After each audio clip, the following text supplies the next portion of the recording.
Tes, tes, tes, tes.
And we want to say good morning to all of you and good afternoon and good evening, depending on where you are in the world today. I want to welcome you to the African Leadership Magazine Africa Summit and African Business Leadership Awards. I'm Nwandi Lawson, bringing you greetings today from Atlanta, Georgia, here in the United States. We see greetings coming in from those of you who are joining us from Tanzania, Nigeria, Liberia, and we are certain that the nations of the world are going to be joining us as they always do for these summits.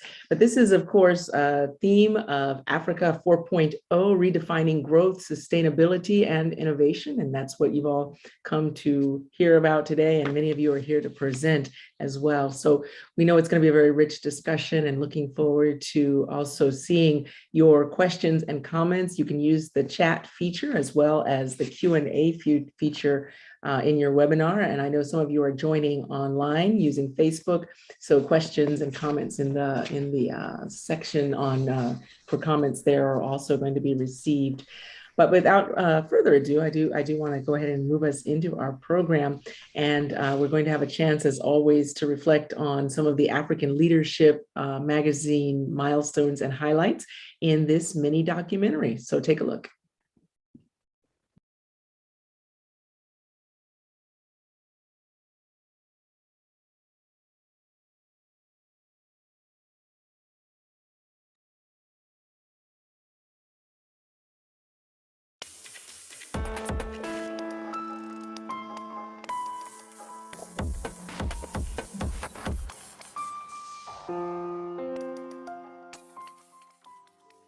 For far too long, Africa has suffered from negative stereotypes and media bias at the hands of the major Western media organizations. The continent has been described and called by every single challenge faced by the people, including poverty, disease, hunger, and youth unemployment, breeding despair and hopelessness in Africa's young people in our globalized world. As a result, these challenges and illegal migration occasioned by this and other issues continue to be major concerns. But that is not all the story. Africa is home to 6 out of the world's top 10 fastest growing economies. Africa is a tourist haven and an ultimate investment destination with abundant human and mineral resources. So many more positives and progress stories that the Western media selectively ignore, and other times actively suppress. On our own, we're invisible. But together, if we choose, we could be invincible. And that's the thing for Africa. We don't have to any longer take the nonsense about how other people define us. Let us define ourselves. And we have the genius, we have the knowledge, we have the ability, but also look at our countries. We have the minerals, we have the land, and we have all that which could make Africa the first continent in the world. Over the last 13 years, African Leadership Magazine has committed itself to tirelessly showcasing the best of Africa to a global audience, telling the African story from an African perspective, highlighting unique African solutions to peculiar challenges being faced by the continent today, while standing in defense of African and minority leaders globally that are known for their legacy-based approach to leadership, but unduly attacked by foreign mercenary interest. I accept to go above and beyond and help Africa make even greater strides. I accept to deliver selflessly. I accept to serve Africa and Africa's interest until the day that I die. African Leadership Magazine and its events and conferences have become the continent's foremost indigenous African-led business platform, helping business leaders, entrepreneurs, and executives develop and deepen their African influence and networks to fast-track their growth story and business interests on the continent. In Africa, where many of the countries are known for weak institutions, poor infrastructure, and some of the world's horrific conflicts, the inspiring example and impact that one truly effective leader exemplifies and transmits is truly powerful and game-changing, not just for the immediate beneficiaries, but for the world. That is why African Leadership Magazine have made it our mission to not only discover and celebrate these outstanding African leaders and institutions and position them as agents of change that they truly are, but enable them to continue to inspire and lead effectively so our world becomes a better place for all. We aim for the same economic and social progress. Shoulder to shoulder, we will stand together and continue to build an Africa that is free and independent. The struggles of our people and their development aspirations remain fundamentally intertwined with those of fellow Africans elsewhere in our continent. With the inadequate healthcare system across the continent, we're struggling to deal with COVID-19. The economies across our continent have greatly reduced, and many of our economies are in stages of economic collapse, and they are steadily declining. We live in unusual, unpredictable, and challenging times.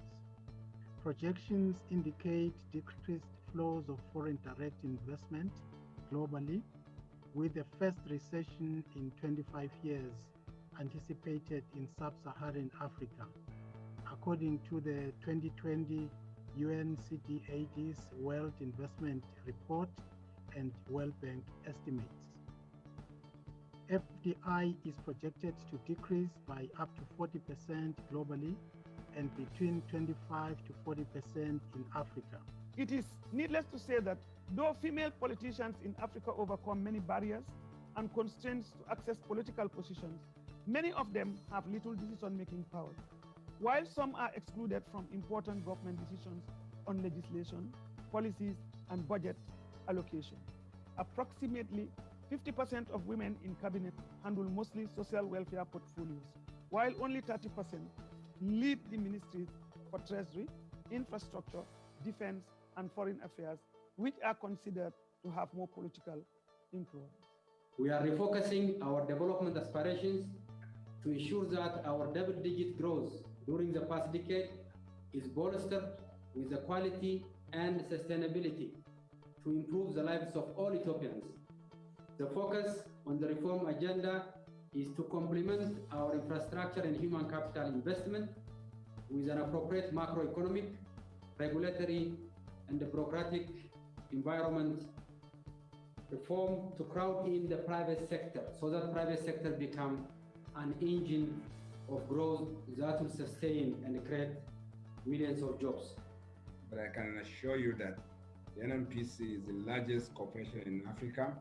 Within the last 5 years, our country, Nigeria, has progressed from being the number 3 economy to the number 1 economy in Africa, undergoing massive reforms, which has seen it impact particularly in the oil and gas sector, leading for the corporation to move from a deficit position to a position of profitability. What we did is to focus on the people, our partnerships, and also to ultimately make this company profitable for all its shareholders. We continue to publish the bi-monthly and highly rated African Leadership Magazine, as well as the gender-focused quarterly Amazon's Watch magazine, and have spotlighted, celebrated, and worked with over 20 African heads of state, over 250 senior African corporate leaders, public servants, and community champions, enabling these leaders to go on to make their communities to become healthier, safer, and more prosperous. The one who buys what you produce supports your prosperity. Therefore, there must be no sectarianism in Uganda because it fragments our market. Moreover, even the Ugandan market is not enough. We need the African market. Hence, Pan-Africanism is core to our program. With the united African market, we can negotiate for access to other markets of the USA, China, India, Russia, Japan. Ladies and gentlemen, the challenges we face in our current state of relations are by no means impossible to overcome. nor are solutions scarce. Many models of progress have already been proposed and hold great promise for the future of Africa. These include approaches that further strengthen the African peace and security architecture, such as the creation of the African Peace and Engineering Corps, which I am pioneering. Two of the heads of states we worked with went on to win the Nobel Prize, while our high-level events and work with business leaders have resulted in over $5 billion in deals and more than 500 strategic partnership deals in the last 13 years, creating jobs and opportunities for all. And from a percentage of our corporate profits, we have so far catered and sponsored over 86 indigent African children through their secondary and tertiary education through our Send a Child to School program, our proudest achievement. This is a resurgent Africa, and all of us have a role to play in it. And together, we will bring back the sunshine and sustain the progress that the continent truly deserves.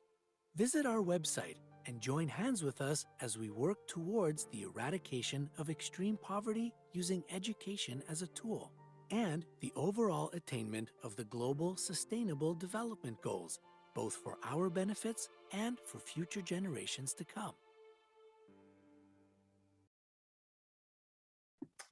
And it's always so wonderful to get a look at the vision that African Leadership Magazine is attempting to provide for the world, one that doesn't simply look at what news reports are saying, which so frequently, as was mentioned, there focuses on the high degrees of poverty or conflict, and of course fails to recognize what is actually taking place or even what could take place. What is the vision for an Africa that is prosperous and an Africa that is, of course, serving as the centerpiece for world economy and very equitable education and healthcare as well.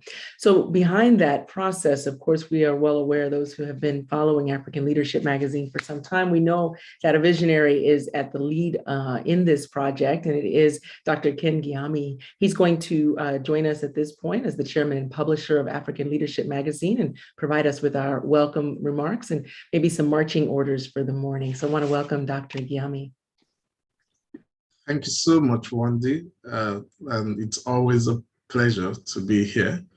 Let me begin by recognizing Her Excellency Chief Dr. Joe Howard-Taylor, Vice President of the Republic of Liberia, Your Excellency Babajide Sanwo-Olu, Governor of Lagos State, very distinguished guests, speakers, award recipients for this afternoon or evening, and our general audience, those watching us on social media and on various platforms. So good morning, good afternoon, good evening, depending on what part of the world that you're joining us from. It gives me great pleasure to welcome you to the 2021 edition of the ALM Africa Summit, and what is now the 11th edition of the African Business Leadership Awards. The past 18 months have been very challenging for most people around the world, and especially in Africa, having to grapple with the impact of the ravenous COVID-19 pandemic. However, we are glad the society has made tremendous progress and we are moving forward. Our continent is on the move, and we are committed to building back stronger and better. That's why I'm happy that again, some of the continent's strongest game changers are gathered here with us on this virtual ALM Africa Summit to discuss our common patrimony, our continent, Africa. This year's event with the theme Africa 4.0, Redefining Growth, Sustainability, and Innovation, presents another unique opportunity to discuss and advance opportunities for growth, for partnerships on the continent. I have always been a passionate believer in the possibilities that can be unlocked through entrepreneurship in Africa. We believe that the private sector, given the right environment, can be a strong engine of growth for the diverse African economies. However, the continent's potential as a growth market for trade and investments remains largely both underestimated and misunderstood. The role of business collaborations and partnerships in driving economic transformation therefore becomes critical and more needs to be done so we can build the ecosystems of the future and help in solving some of the continent's biggest challenges. Therefore, it has become imperative that we bond together to promote partnerships, to promote intra-Africa trade, so as to achieve sustainability and growth on the continent through platforms such as this. As things stand today, intra-Africa trade stands at only 17% of the continent's exports, compared to 59% in Asia and 69% in Europe.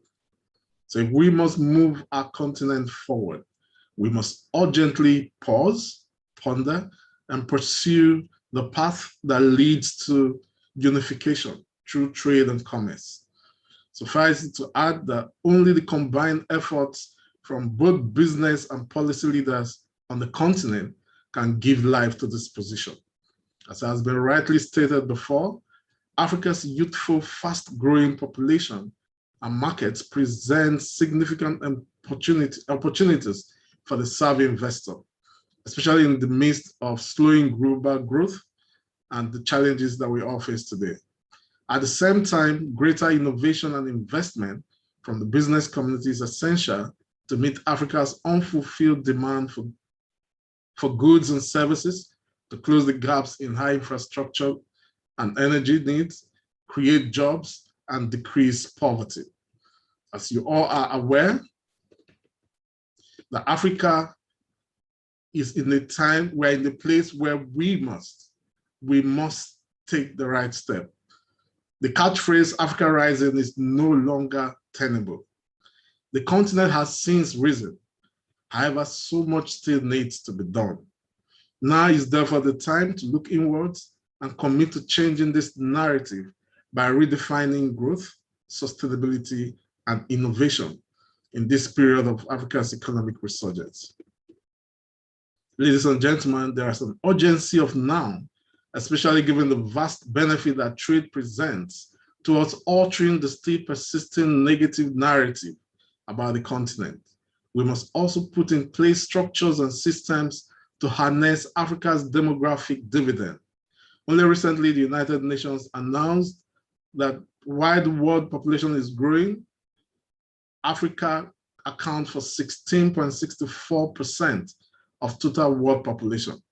And 60% of this number are within the ages of 16 to 25, making Africa the continent with the youngest demographic. It is also important to note that while the continent's numbers are growing, jobs are not growing at the commensurate level.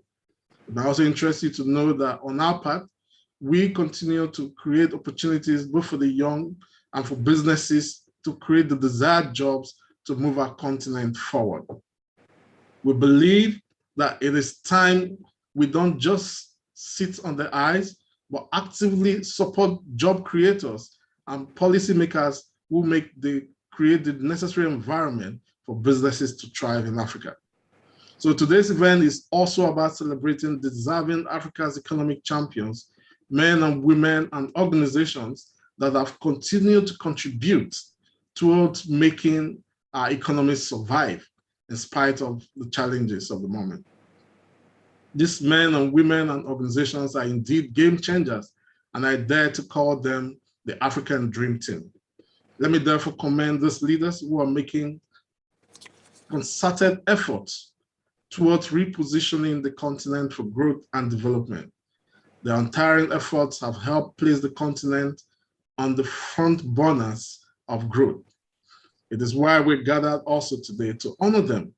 So I'll speak to the winners of our African Business Leadership Awards, that as we honor you today, please note that Africa looks up to you to provide the continued leadership at a time such as this.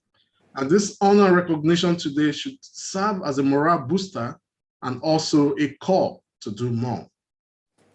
We are also recognizing the contributions of our latest members of the ALM Advisory Board and inductee into the African Leadership Council's Hall of Fame.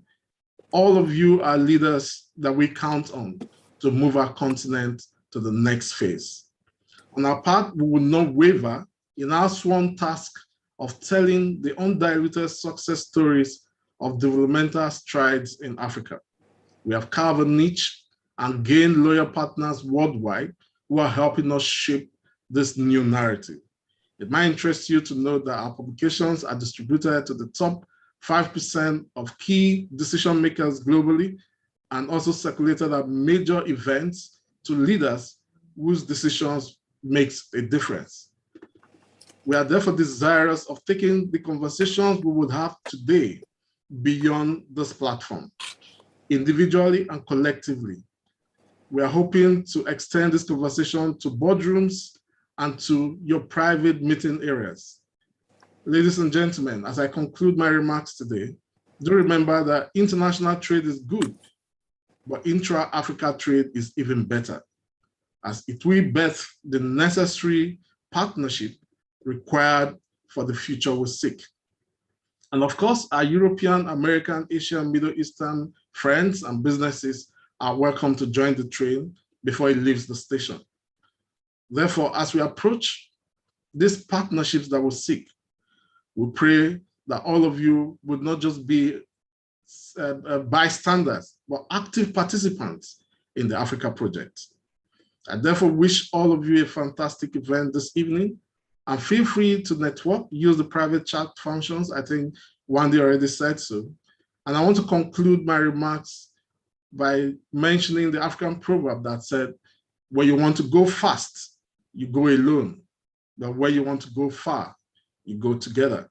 I believe that together we can build a better Africa and indeed a better world for all of us. Thank you for your attention, and God bless you all. Thank you. And yes, indeed, we would all, of course, probably give this a standing ovation if we could be in person, but we were very thankful for your remarks this morning, Dr. Gyami, and also just for the opportunity to have these forums even during the COVID pandemic, moving them online and enabling the groups of people to come together. As you mentioned, an opportunity not only to hear from the distinguished speakers that we will hear today, as well as to meet those who will be receiving awards, but also to network among yourselves, knowing that on this meeting today, joining from all points around the globe, are people who are very, very interested in making sure that the vision that's been provided so far becomes a reality for Africa. And so using the opportunity to network with those who are with us from all around, as I said, Canada and the US have come in today, including New York City and Connecticut. We have Ireland, as well as other parts of the UK, South Africa, Ghana, Sierra Leone, Tanzania, Nigeria, and Liberia, both on Facebook, as well as joining us through the stream that we have here as well. So as we begin to open our forum a little bit wider, this African Leadership Magazine African Summit, we want to hear from some very, very distinguished speakers this morning on the theme that we're addressing today, Africa 4.0, redefining growth, sustainability, and innovation. All of those components. And we have the honor of beginning our remarks this morning with remarks from Her Excellency Jewel Howard Taylor. She's the Vice President of the Republic of Liberia. You heard from her a little bit in the introductory video when she was speaking at the time of the COVID pandemic summit that was held last year. And her professional background is in banking and economics. But of course, her civic engagement encompasses many, many, many fields of endeavor. And so this morning, please join me in welcoming to our keynote stage, Her Excellency Jewel Howard Taylor. Good morning or good afternoon, depending on where you are. It's an honor for me to be here. My Excellencies, Dr. Ken Gyami, Chair of the Board of the African Leadership Magazine, fellow honorees, distinguished participants, ladies and gentlemen. I'm truly humbled today to have been selected to give the keynote speech for this very important African Leadership Magazine event for 2021. I'm honored firstly because I believe it's one of the highest calibers of membership under the African leadership across our continent. The African Leadership Council is in a league by itself, and we are grateful for the leadership of Ken and all of the other members of the Leadership Council and the African leadership family for continuing to work on such an important project for Africa, showcasing our best and our brightest, telling our own stories. But let me give thanks to whom thanks is due. Firstly, to the Almighty God for enabling us to meet on this platform, to engage, to network, to make new friends, and to talk about one thing that each of us love, Africa, our home. I also want to thank Dr. Giami and the African Leadership Magazine family for allowing me to be a part of this amazing story, which has placed my steps behind some of Africa's greatest, upon whose shoulders we continue to stand. My prayer is that God will continue to allow us to be worthy of the calling that we've put ourselves in, working to create the Africa that we want. I like to say the Africa we deserve is no longer about what we want, but what we deserve as Africans. I'm honored. Today's platform presents a new opportunity for me to continue to work on being the best African female leader in my season. I always remember every morning that I've become a positive role model for others, so that each of us can join our synergies, our hearts and our hands to building the homeland that we so love. That being said, Excellencies, fellow honorees, distinguished ladies and gentlemen, I was given the onerous task of delivering this year's keynote speech, Pathways to Economic Growth in Africa, a subject which I believe has been discussed in many quarters, around many coffee tables, and on many platforms of the world. So today's platform is definitely not the first. So I make my comments this evening with the knowledge that no one person has all the answers, but that collectively our views, our opinions, and our conversations will help us work towards building an Africa of economic freedom, development, and growth. Permit me to therefore add my view to this conversation. If one would consider this topic with the common eye, we would see many challenges. It is said that Africa's economic growth is in a decline due to COVID and other issues. This decline is accompanied by increased levels of public debt, decline in domestic revenue, low development indices, increasing rates of unemployment, and increasing birth rates across our continent. According to the African Economic Outlook, Africa experienced the worst economic recession in more than a century. And if you add COVID to our recession, it shows that growth has declined by 2.1% in 2020, but it's also expected, this growth rate is expected to increase to 3.4% in this year. It is also projected that Africa needs approximately $154 billion to respond to the current economic crisis. It would take us maybe 100 years to raise what we need to put Africa back on track. Though these statistics are alarming, I believe it presents awesome opportunities for innovation, for education, for collaboration, integration, and new partnerships here on the continent. The question therefore remains, what are the pathways for economic growth in Africa?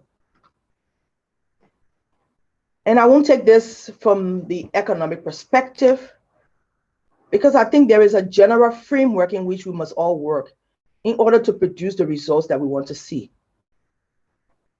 So my discussions will be focused on the following. Number one, increased collaboration on the continent between sister states in areas of trade, industrialization, green energy, and infrastructure development and mobility to enhance our continental integration.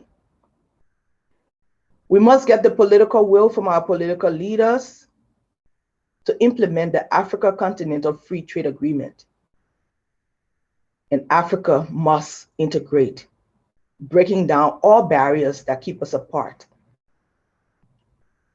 We must work on the promotion of peace and stability, democracy, the rule of law, and good governance. Each nation in this union must do their best to reduce or eliminate all forms of corruption and mismanagement of national resources, whether they are human or material. We must strengthen continental judicial bodies and build a high respect for decisions emanating therefrom, creating an environment where the rule of law actually exists. We must work to create valuable trade linkages and value chains for agriculture, energy, tourism, mining, and other viable sectors. We must be willing to take the political decisions to enhance industrialization and processing of all natural resources on the continent. If we are the continent that has the last remaining resources, we should not be involved in transporting our natural resources across the seas where they are processed, where our jobs end up being secured in the other continents while we continue to deprive our people of jobs and economic growth and development. We must develop our human capital by providing spaces for relevant education, training, and innovation for Africa's youths, enabling them to find solutions for our own African problems. We must build a continental ITC platform, which we all need to engage in viable commerce and trade amongst ourselves. I believe we must build strong partnerships between both the public and the private sectors, allowing both to redefine the new paradigms needed for mutual cooperation, trust, and success. And we must work to change the negative narrative about Africa, change the narrative to begin to show a rich, innovative, prosperous, developed, diverse, integrated, and growing continent. Excellencies, distinguished honorees, ladies and gentlemen, the answer to the question at bar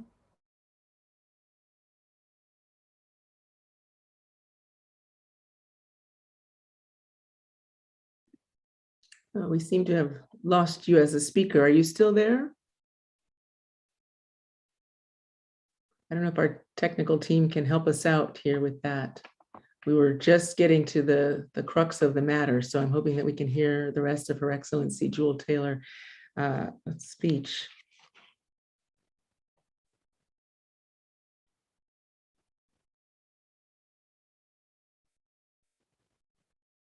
I don't know if our technical team, are you all noticing anything from your end? I know we're receiving positive response to the remarks as they've been given so far, with the one comment being made, brilliant presentation by Her Excellency, and a question as to whether we can have a copy of this. As I recall, these presentations are recorded, and I know for myself, I usually go to the Facebook page in order to watch them after this is concluded. You can certainly follow African Leadership Magazine on all the social media platforms, including Twitter and Facebook. And I'm not sure whether I see my brother Kingsley also here. Are there any other ways that people can stay connected to this after the program?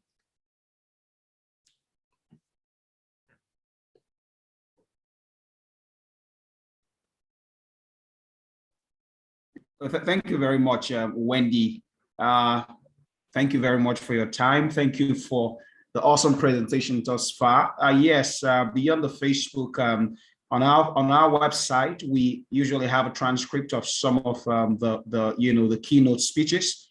We publish them in the magazine. The next issue is going to also have the full speeches of our keynote speakers and the business leaders that are going to be speaking to. So yes, beyond the Facebook page, our website, www.africanleadershipmagazine.co.uk. We're going to put it on the chat box so that you can also visit the website and download some of the speeches when it's done. Thank you very much, Wendy, and over to you.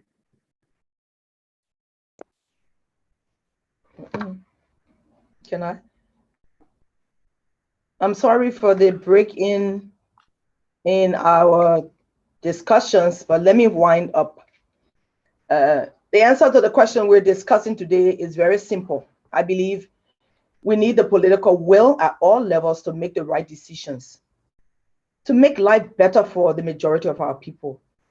We need to strengthen African solidarity and integration, and we need to eliminate all forms of corruption, undemocratic tendencies, and provide a safe and a secure environment under the rule of law for mutually rewarding partnerships and growth.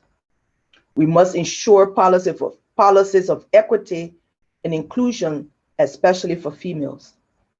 I am once again overwhelmed by this unique opportunity to add my voice to this discourse of providing policy prescriptions which we can use as we continue to build a better Africa and not a bitter one.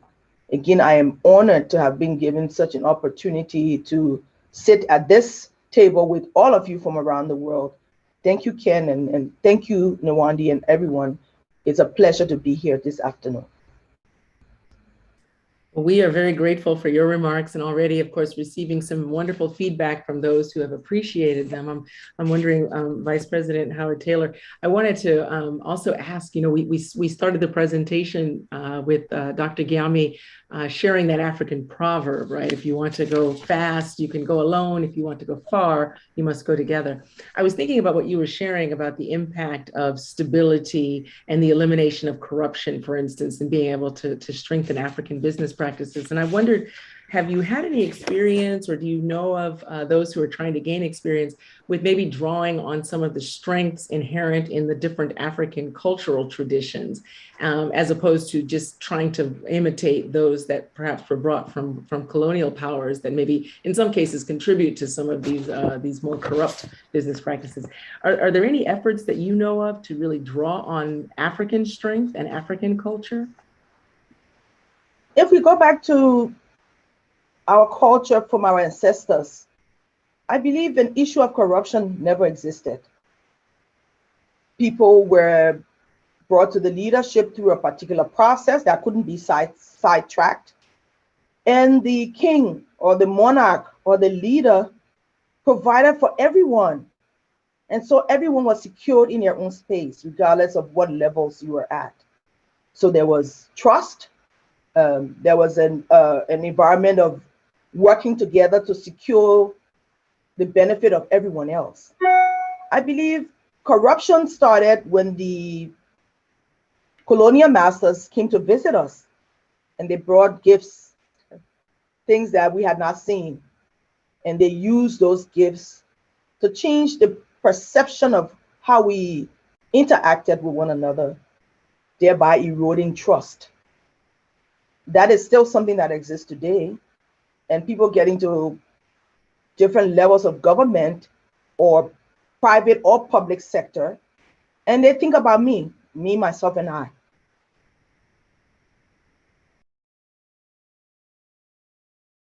Certainly very, very helpful. Thank you very much. And again, I'm sure we would all like to offer our appreciation to Her Excellency, the Vice President of the nation, the Republic of Liberia. We are going to continue with our program, and we have certainly many, many wonderful, illustrious speakers who will be coming to us today. And the next being His Excellency Babajide Sanwo-Olu, who is the governor of Lagos, Nigeria.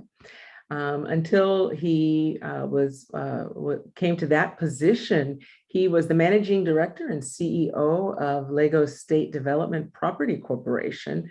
He's also a three-time commissioner in Lagos State, having served the ministries of Economic and Planning and Budget, Commerce and Industry, and the Ministry of Establishments, Training and Pensions. So we're very honored this morning, and we want to welcome you to our forum this morning. And this is His Excellency Babajide Sanwo-Olu, who will be bringing us remarks. Thank you. Good day, everyone. And thank you, Your Excellencies and organizers of this program. My name is Benga Omotosho. I'm the Commissioner for Information and Strategy, Lagos, and I'm representing Mr. Governor, Mr. Babajide Sanwo-Olu. And he has asked me to tell you that he will have been here himself physically, but there are so many other things that are coming his way today. And because of that, he's not been able to join. It's been a very busy day in Lagos. We are hosting the Six Nation Tournament, Aisha Buhari Soccer Championship. And then we have a president of FIFA around and so many other things going on. So the governor has been very busy. And I've been following proceedings here. I would like to thank the African Leadership Magazine for recognizing my governor in the way it has done. And I would like to just seize this opportunity to say a few things about what we are doing in Lagos and to tell the world about the investment opportunities that we have in Lagos. In Lagos, when we came in, we were talking about we have what we call the THEMES agenda. It's a 6-pillar development agenda for our state. And the team starts with transportation and traffic management. People talk about traffic problems in Lagos. And so far, so we've been able to do a lot about that using technology. And we talk about health, and we talk about education, talk about making Lagos a 21st century economy, and we talk about entertainment and tourism, and then security and good governance. These are the pillars on which our administration runs. And so far, so good. We've been able to do a lot in education, building new schools, and then inviting the private sector to join us in making sure that no child is left behind in Lagos. And in terms of traffic management, we've done a lot of things about installing cameras all over the place where people who commit traffic offenses can be seen, installing new traffic lights, and then reshaping the road the way it is. So many junctions in Lagos have been reshaped, reworked, so that people can have a smooth drive through the state. And then we are also doing what we call the Smart City project, where we are installing 6,000 kilometers of fiber optic cable. And so far, we have done over 2,000, and about 100 of our schools have been connected to these fiber optic cables so that they can have a faster internet. And we have connected some of our hospitals to these fiber optic cables so that services in the hospitals can be faster. And the aim is just to see that all of the things that our young men are trying to do, the tech hubs that we have in Lagos, that they can continue to do what they are doing, and then they can improve at a lesser cost. Lagos needs a new airport. The airport that is in Lagos is the busiest in the country, and it takes about 70 to 80% of all the passenger traffic that is coming into Lagos. And in Lagos, we are surrounded by water. Lagos is the smallest state in the country, and yet is the busiest and is the engine room of Nigeria's business and financial headquarters. And then people in Lagos, we are over 22 million. And this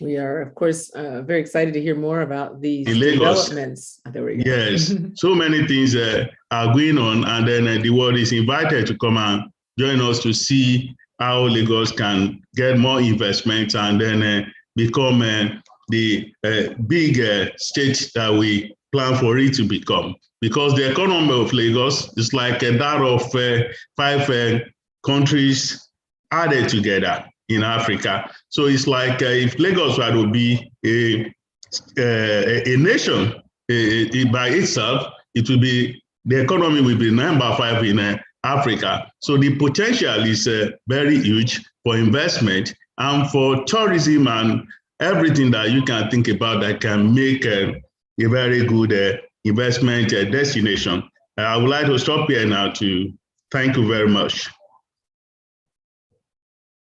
We want to thank you very much for bringing this update on behalf of the governor. We appreciate you and understand, of course, that there's so many responsibilities that you're undertaking. But it sounded very exciting to hear more about the infrastructure developments there in Lagos, especially with such a substantial economy that you have in the state. So thank you very much for bringing us those remarks today. Well, as we continue with our program today, we have some special presentations that we want to be able to give right now. And we'll have a chance to hear from some of those who are leading in different arenas, both throughout the African continent, but also those who are working from the US and the UK toward these international developments and agreements. I think we're going to begin our presentations today with Dr. Joyce Aryeh, who's the co-chair of the African Leadership Magazine Advisory Council. Let's see, Dr. Aryeh, are you on with us? Indeed, I am. Okay, wonderful. We look forward to hearing your remarks. I can see you right there. Okay, we can't quite see you though. Can you turn on your camera? All right, very good. Nice to see you today. Yes, yes. Well, I have a short duty to perform though. Is that what you're talking about?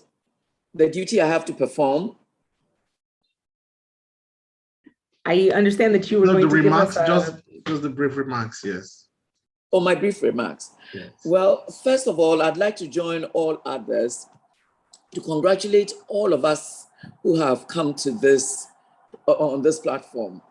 It shows that we do really love Africa, and we know that that is the only continent we have, and that it takes us to make it the continent we want. I think a lot has been said about who did what to us and so on, but it's time that we got over that. It is time for us to gather our collective knowledge, our collective strengths, our collective, skills, and really turn Africa into a world-class continent able to compete with anyone else. For most of us on the continent, you go anywhere in Europe or Asia and we are there, playing very, very significant roles. I know most of us don't think the systems on our continent, in our various countries, work well enough together to contribute as much as we should. Sometimes I like to disagree. I disagree in the sense that systems are built by people. They are not just laws, and so it is the people with the heart to make systems work. And so what I'd like to say is let's move forward and stop downgrading our continent. Let's stop saying nasty things about our continent. Let's stop blaming people and leaders on our continent, and let us decide that it is our turn to make things work. And that just as sacrifices are required and were given to us by our forebears, we too would sacrifice and make our continent the best in the scheme of things. Nations rise and fall, continents rise and fall, and we should tell ourselves that this is the time for Africa to be on the rise and rise. It is time for us to make the difference. Everybody is taking something from our continent. There must be something good here. If people are not taking our people, human resource, they're taking our natural resource. And so whatever good there is, that is found in us, the people, which all others want, from the United States through Europe to Asia. Whatever good it is, that is found in our natural resources, which everyone from Asia to the United States is looking for. I like what Ken said, we should turn inwards. Let us begin to say, no longer will we just export raw materials to other continents and other nations. Whatever knowledge we have, let's use this knowledge to add great value so that we can trade not only with one another. Let's break down the barriers. If it is not an Anglophone barrier, it's a Francophone barrier or a Lusophone barrier. We need to break down all these barriers because the barriers serve not us, but serve the colonial masters. Why should we continue to allow them to have their way?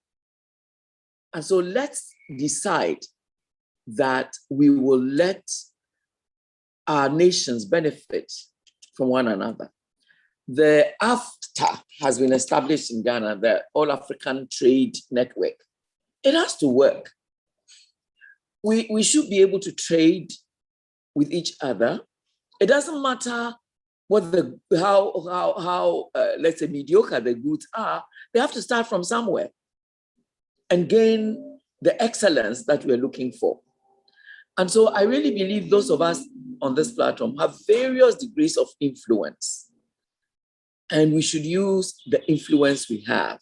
We should talk to our leaders, break down the barriers ourselves. If we are in business, let's decide that, yes, maybe the goods that we expect from China, from the United States, from Germany, of a certain quality, which may not match our quality because ours may not be at that level.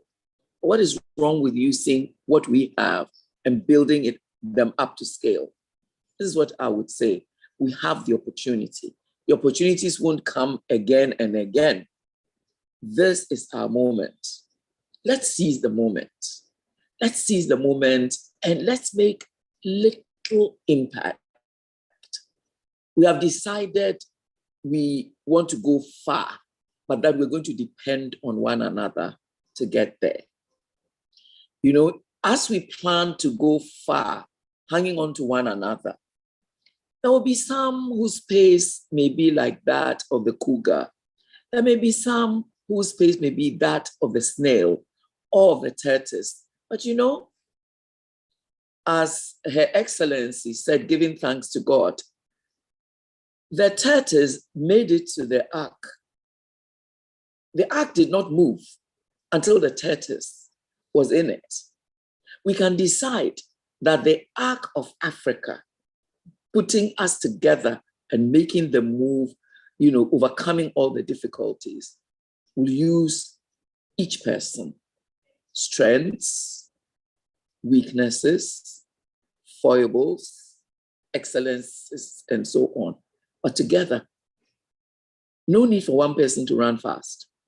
Together, we're going to make it and make it very well. Thank you very much.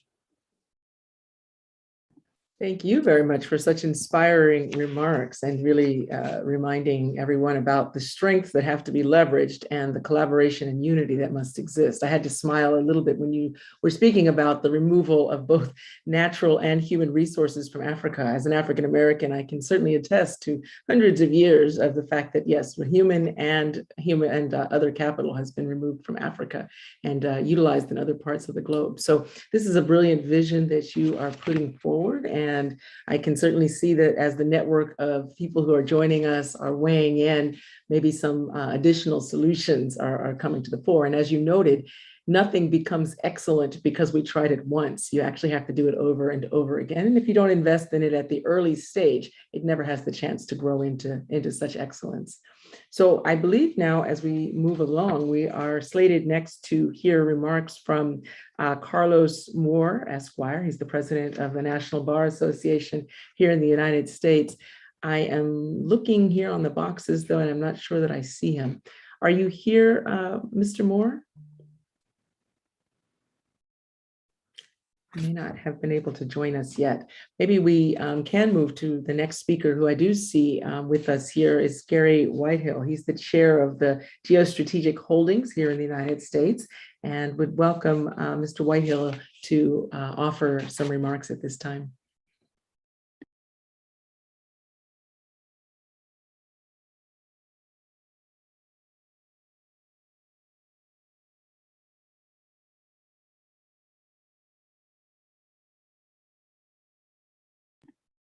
All right. Oh, there he is. Okay. Welcome. Nice to see you, Gary.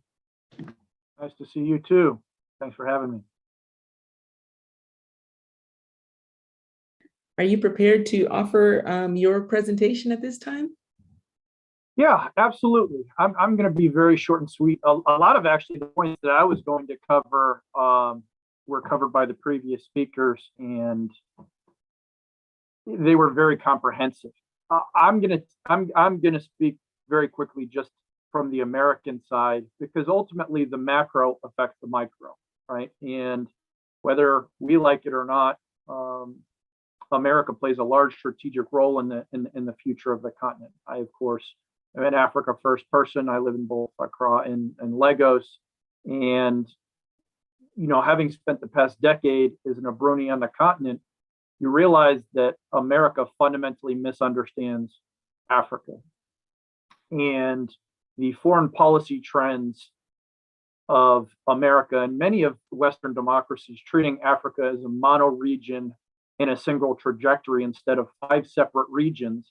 And within those regions, obviously microcosms as nation states, and within those nation states, tribal ties. And within that, there's cultural ties and many other layers that you don't really see in Western democracies. Western democracies, their organizing principle is money. They'll tell you it's progress, but it's money. And in Africa, the reason I love the continent so much is because it's about community and it's about culture as an organizing principle. And because ultimately America fundamentally misunderstands Africa, Africa is misprioritized and it's misdiagnosed in the foreign policy agenda of the United States of America. And as a result of that, what you have is capital that is based in cowardice. Now, we do have some, European funds there. We do have some American funds there, but we're staring at a continent, and I think it was the vice president who mentioned it. We're staring at a continent that needs $10 trillion of investment in the next decade to leapfrog towards where it needs to be. 10 trillion with a T, not billion, not million, a T.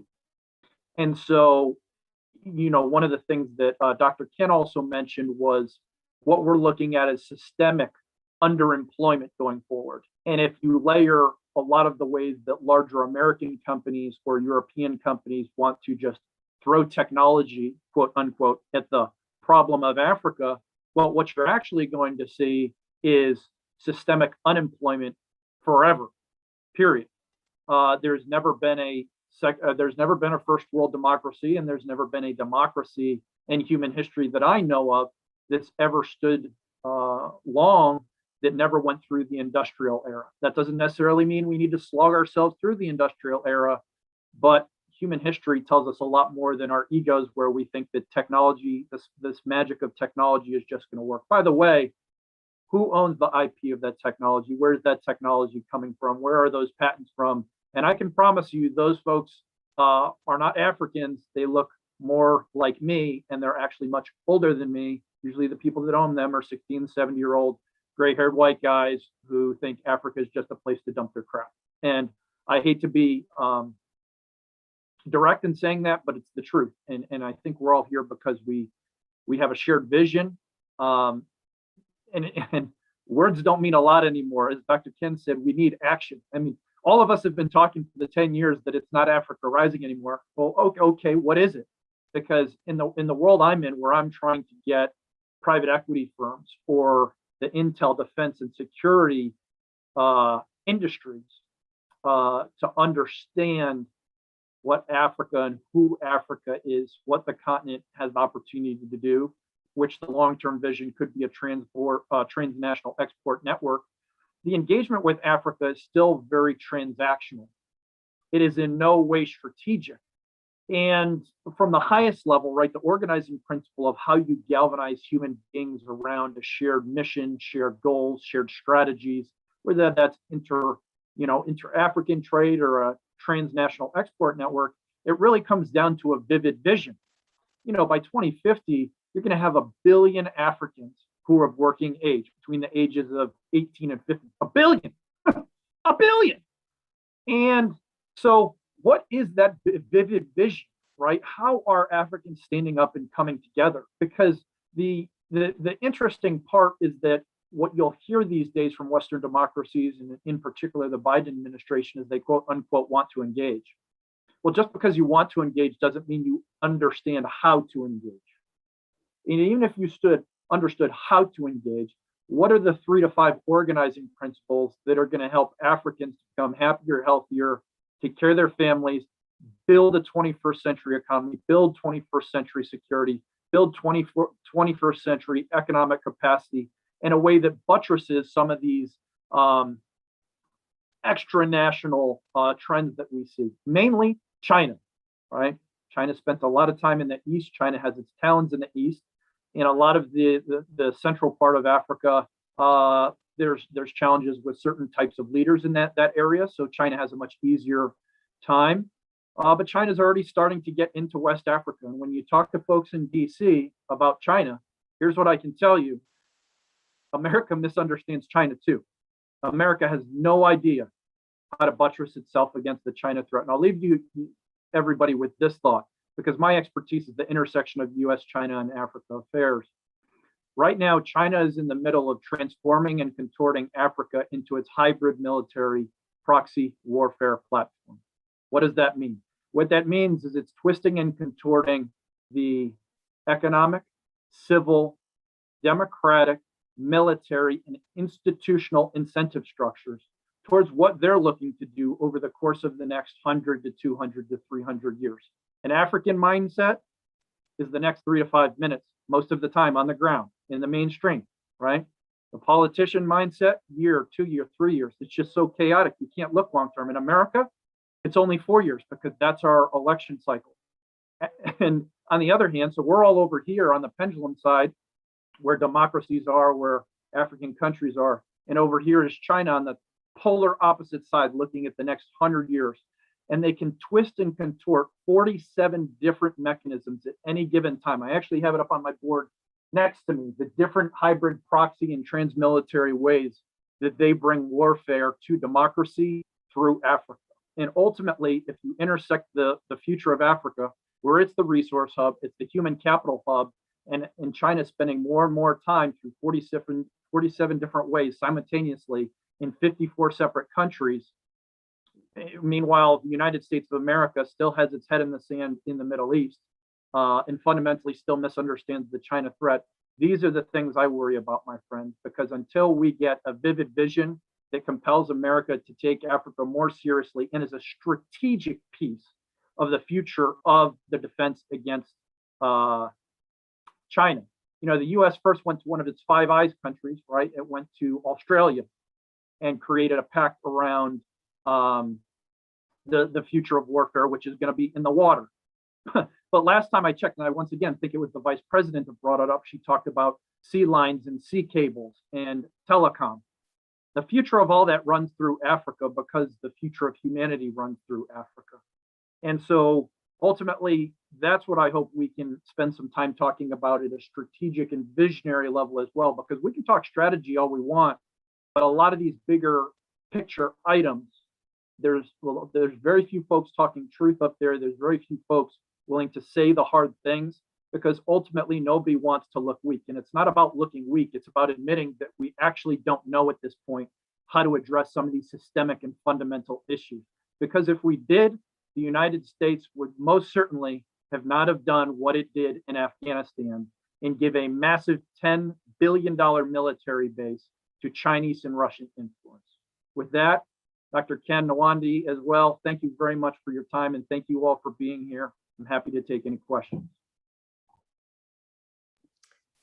Well, thank you so much, Gary. It's always wonderful. Gary Whitehill always brings a perspective beyond just repeating or parroting what you might already read in the headlines. And it's probably worthwhile if you want to project forward, as he was describing, 100, 200, 300 years into the future, as in some cases are being planned for. And this notion of moving from transactional to the level of strategy.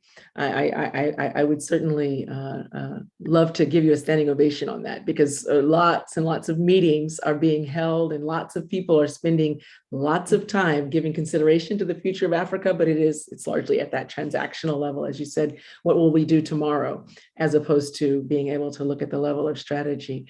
I don't see questions in the chat right now, but I know as they come in, we will still have you here, and we'll keep perhaps discussing that. But moving along with our presentations, I want to welcome to our panel this morning, Ms. Nolene Mariapen.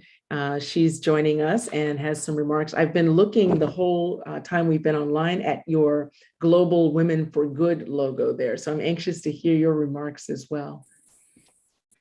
Thank you very much, Nwandi. And Ken, Nwandi, thanks so much for pulling this together and for inviting me onto this platform with some incredible people, fantastic comments. Gary, definitely a spin on things, which has got me thinking, there's quite a lot that we've already been looking at and considering regarding global players and their impact and stake in Africa, and how we take back that stake. And you mentioned China, and that's a huge topic across Africa, and essentially how much of Africa does China own, to be blunt. So fantastic speakers, thank you so much. With regard to me, impact entrepreneur, I'm founder of Safa Global, which is a consulting firm. We focus on strategic interventions that looks to scale impact in a different way, balancing both economic development and profitability, and also sustainability. And I'm also the global director for Global Women for Good, which Nwandi, you commented on the logo behind me. It's an Amazon's Watch initiative. We work toward women taking strategic and collaborative action. We're trying to move away from just speaking, but looking at how we can strategically come together in a way that supports transformation through leadership, industries, and economies for the good of society, both locally, because you have to start there, and outward globally. We believe that we can harness the power of networks, and from this collective body of knowledge and information and all of the resource that we have, we can create partnerships of influence that actively engage on issues. And as importantly, engage in a very strategic way to implement that achieves outcomes toward the Sustainable Development Goals. I'll move on now with a few remarks regarding our topic at hand today, redefining growth, sustainability, and innovation in Africa. I say in Africa and indeed for Africa, because there's a lot that happens in Africa but isn't actually for Africa. And I believe that there are a few key elements that we need to take into account and to address. A lot of these have been commented on by previous speakers. The one is collaborations and partnership. We are now more than ever a networked economy. There is potential more than ever to amplify and to scale through partnerships. And we are not going to be able to address the issues that continue to plague Africa, despite us constantly working towards, alleviating some of the pressure from these issues, if we operate in silos. And we need to start looking at not just local support and national support. We need to start looking at regional support and how we collectively move, how we collectively collaborate, how we start looking at partnerships that are strategic from within Africa and for Africa. The other is investment. We need to start looking at investment in a different way. Inward investment, yes, it's something which we have always looked at and considered, and indeed have had a lot of inward investment. We also need to look at investment within. So we're not just looking at, investing, as I mentioned, in Africa only for everything to leave Africa. We're looking at investing in our people, in our infrastructure, in our resources for our continent.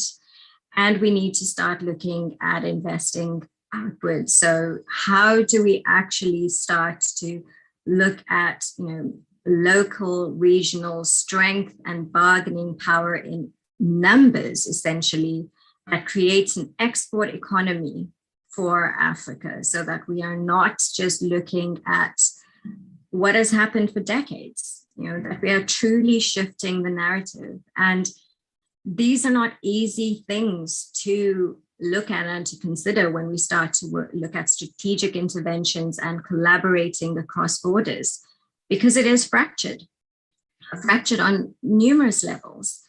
But we have to realize that for the greater good, it is now essential. We have to move from Africa rising to Africa risen. So this is something we really need to move forward on. We need to start looking at multi-level approaches, looking at the individual, looking at community, looking at institutions, and looking at what is systemic. And there are a number of things on all of these levels which works in Africa in a very different way. And one of the big things is actually shifting mindset. How do we shift mindset towards one which in all of these levels is looking at development, looking at support, looking at encouraging innovation, encouraging that growth, looking at multi-stakeholder approaches, private, public sector partnerships. And this is going to be key.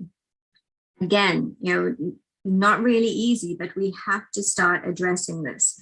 And more than ever, and indeed through this platform, through African Leadership Magazine, through all of the networks and all of the people that have come in through this platform, there is the ability to start doing that. There's the ability to start having those conversations, to start looking at how we can work together to start implementing some of these approaches, some of these methodologies and strategies for action. And yes, at the beginning, some of it might be trial and error, but that's the only way that we're going to work toward real change for Africa. We can't talk about innovation without talking about capacity building, education, skills development, progression opportunities for young people and women, job creation. And jobs don't come from thin air. We have to look at businesses, how do we start to encourage an entrepreneurial mindset, and not just a mindset, but an environment that allows for development of entrepreneurs, that it's a little bit more, invests in that entrepreneurial mindset.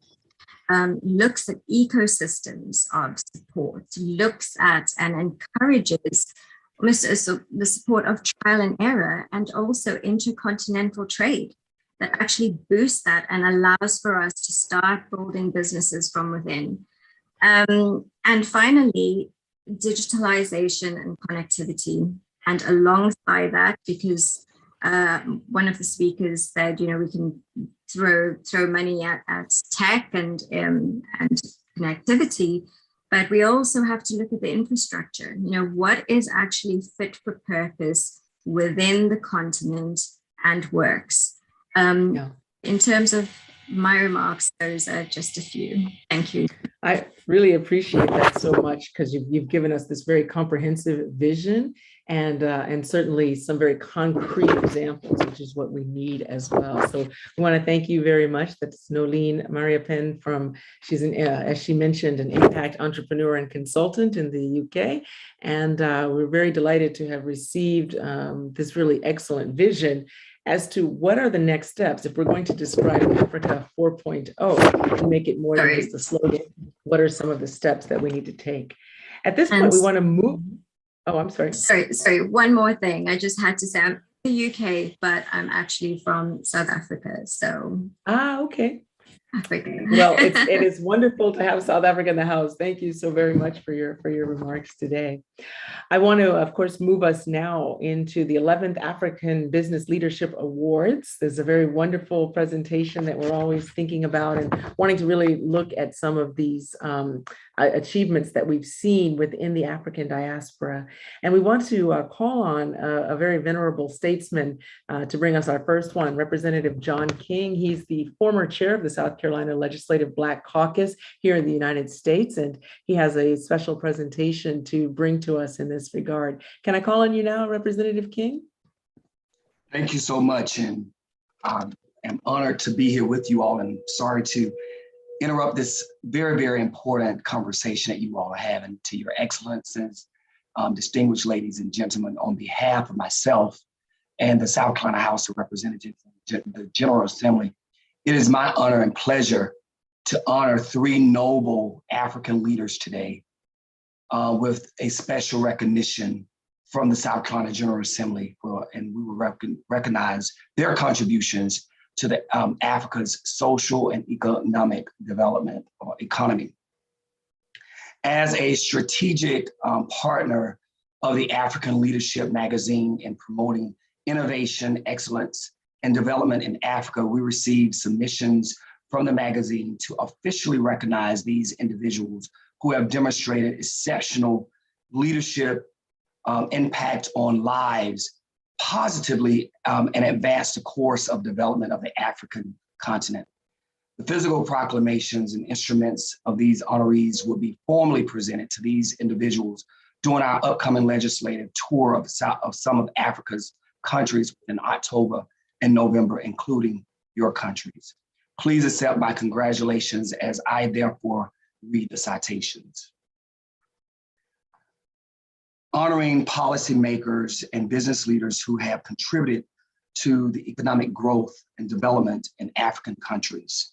Whereas Her Excellence, Dr. Jewel Howard Taylor, has made outstanding contributions to the enthronement of peace, good governance, and democratic principles here in her home country in Liberia.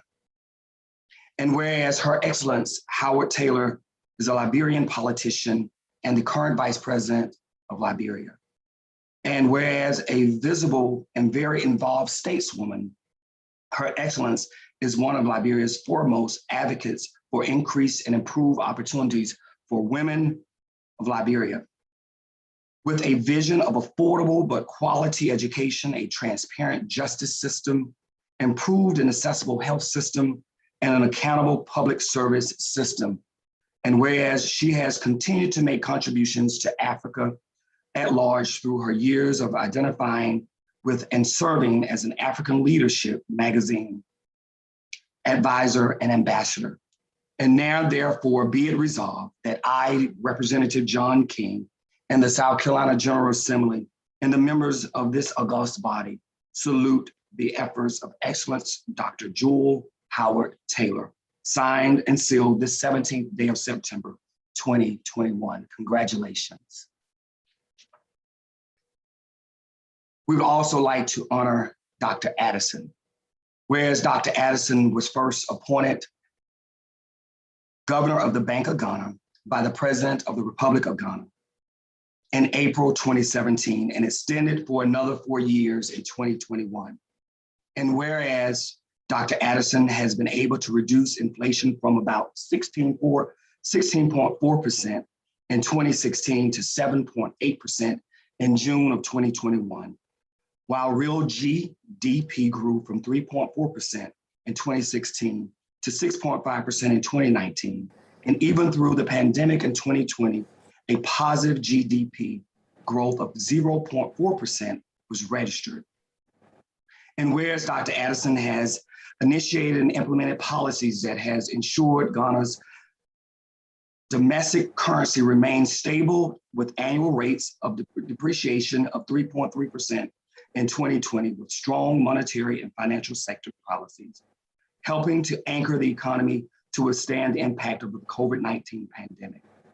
Whereas Dr. Anderson's most notable achievement has perhaps been the Bank of Ghana's reform, implemented with bold measures, including increase in the minimum capital requirements, revoking license of weak and insolvent institutions, and a complete revamp of the regulatory and supervisory framework to stabilize and strengthen the sector.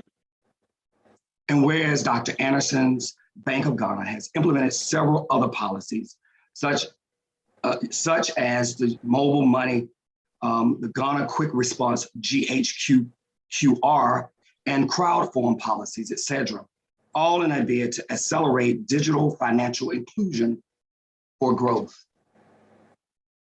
Now, therefore, be it resolved that I, John King, and the South Carolina General Assembly and the members of its august body salute the efforts of Dr. Ernest Addison, signed and sealed the 17th day of September 2021. Congratulations. The next honoree is Mr. Seagram, and I hope I'm pronouncing that correctly.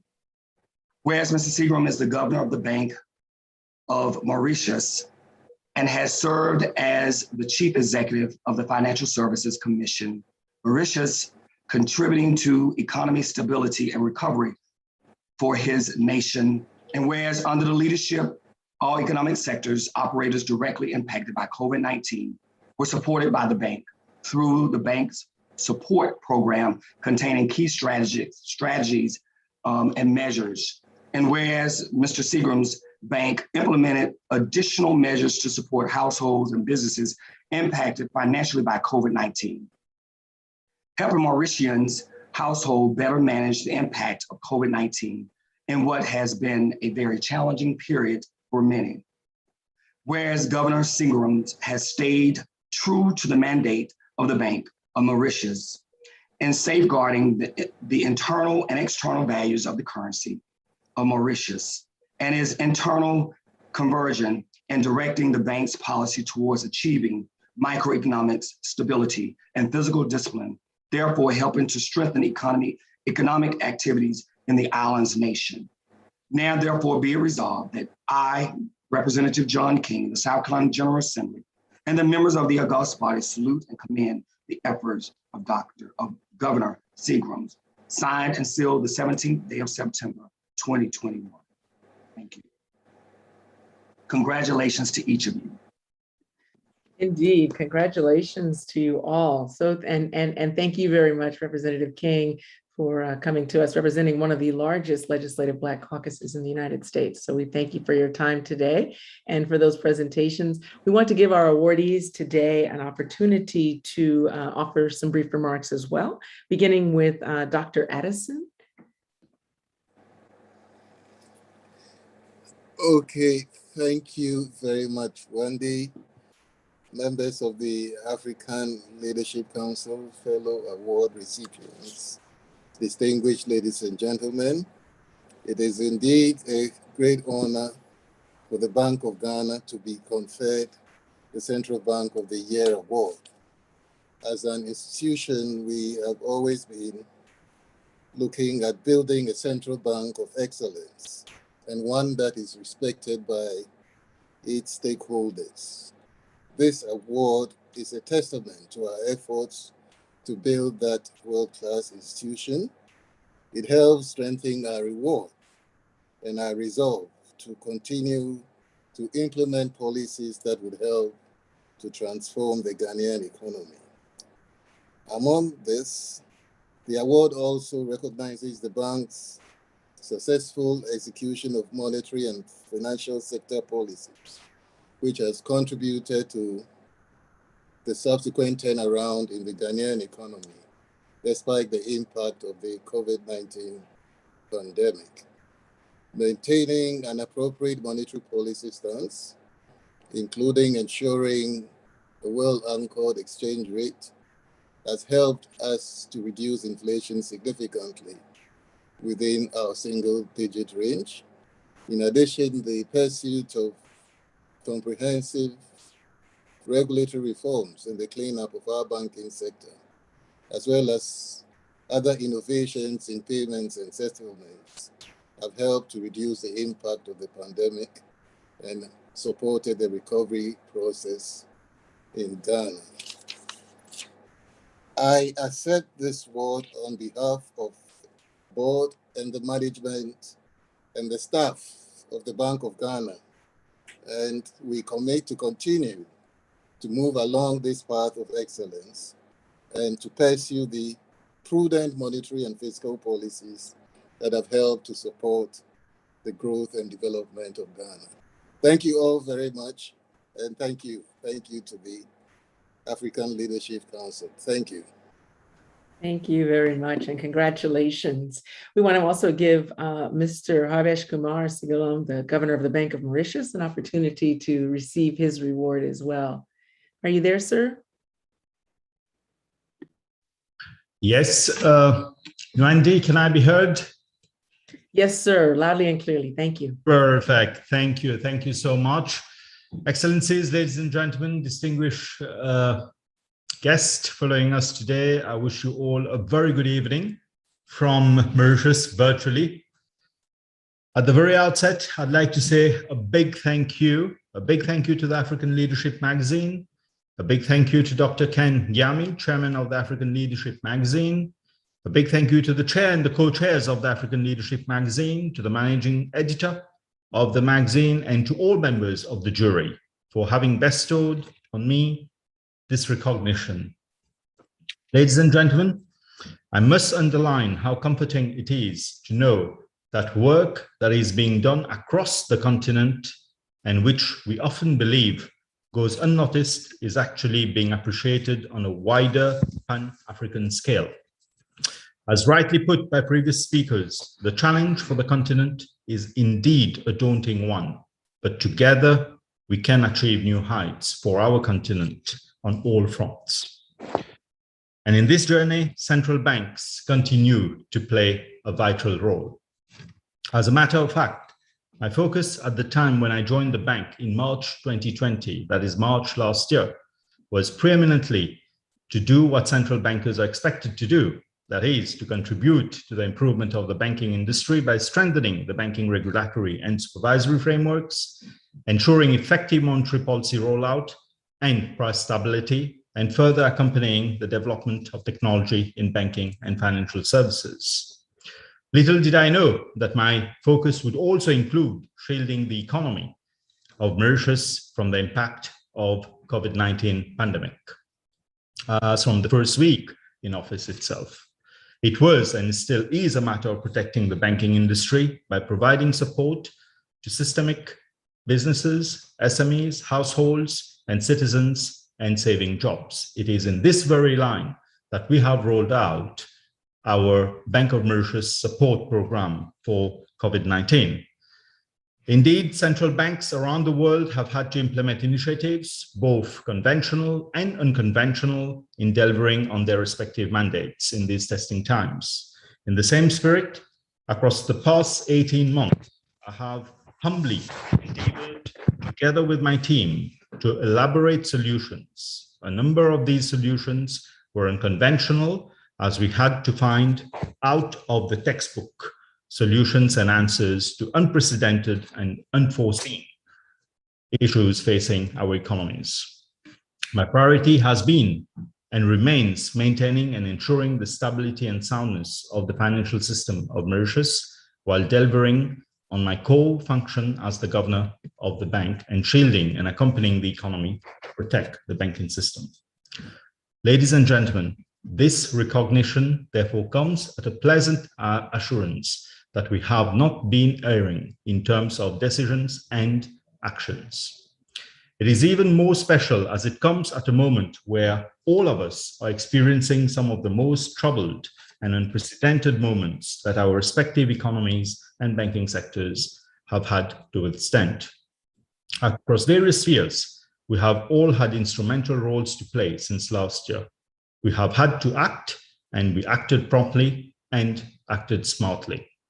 I would therefore like to congratulate also all nominees who are here tonight and who need to be commended for their respective achievements and their contribution to the African Renaissance that the revered Madiba held so close to his heart.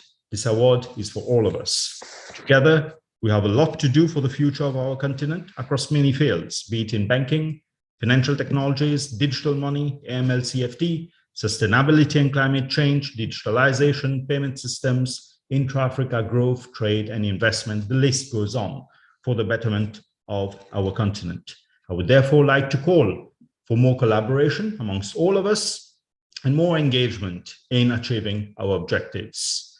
On a personal note, my presence here tonight at this award ceremony is also the result and encouragement and support from my loved ones who have stood by me whenever the seas were off. The award as Central Bank Governor of the Year also translates the support received from the Board of Directors of the bank, my Deputy Governors.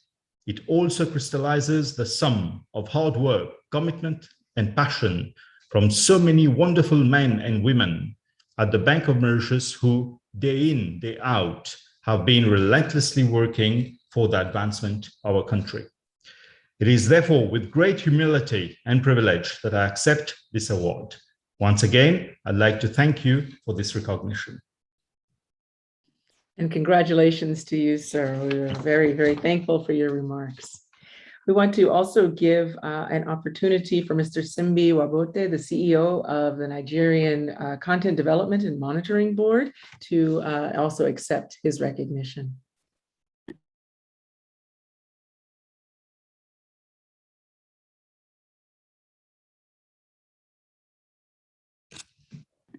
Are you with us, Mr. Wabote?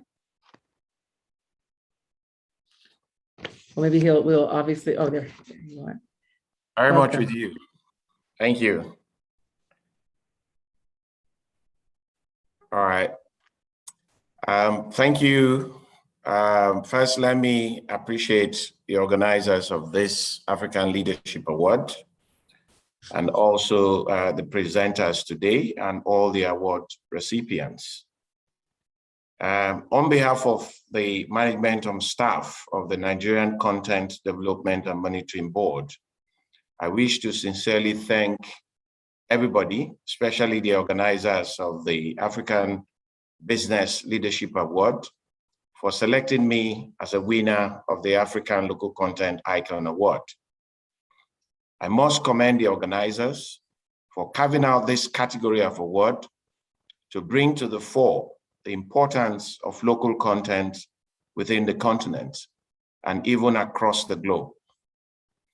The pandemic-induced lockdown last year remains a sad reckoning of what it means to develop local capacities and capabilities across key sectors of any nation. I expect governments and policymakers across the countries in Africa to speed up their efforts and to be deliberate about local content development, leveraging on their peculiarities and natural endowment. I've heard the speech of the Vice President of Liberia. It is loaded, it is motivating, and in fact, it is calling for action.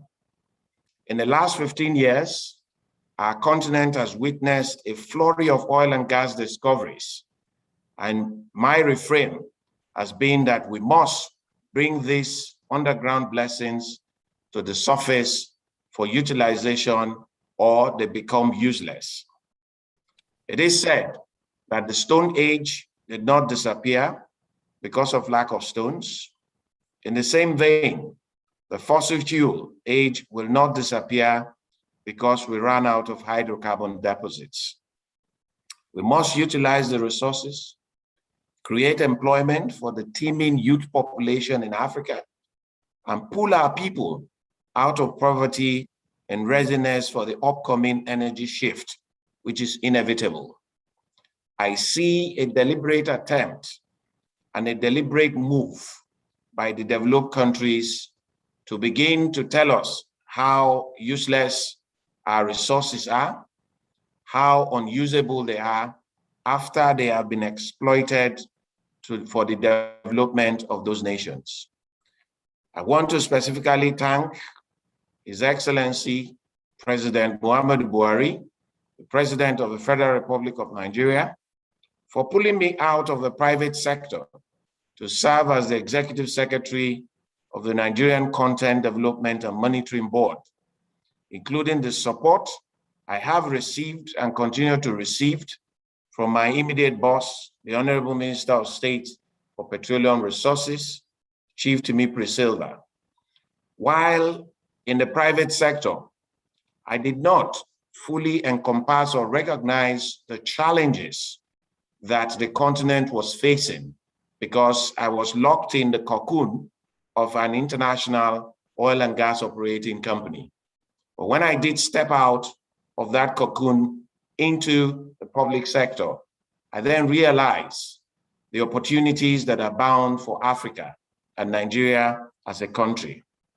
When I took on the position in 2016, I made a commitment to make a difference in public service, to improve Nigerian content implementation, and impact positively on the lives of Nigerians.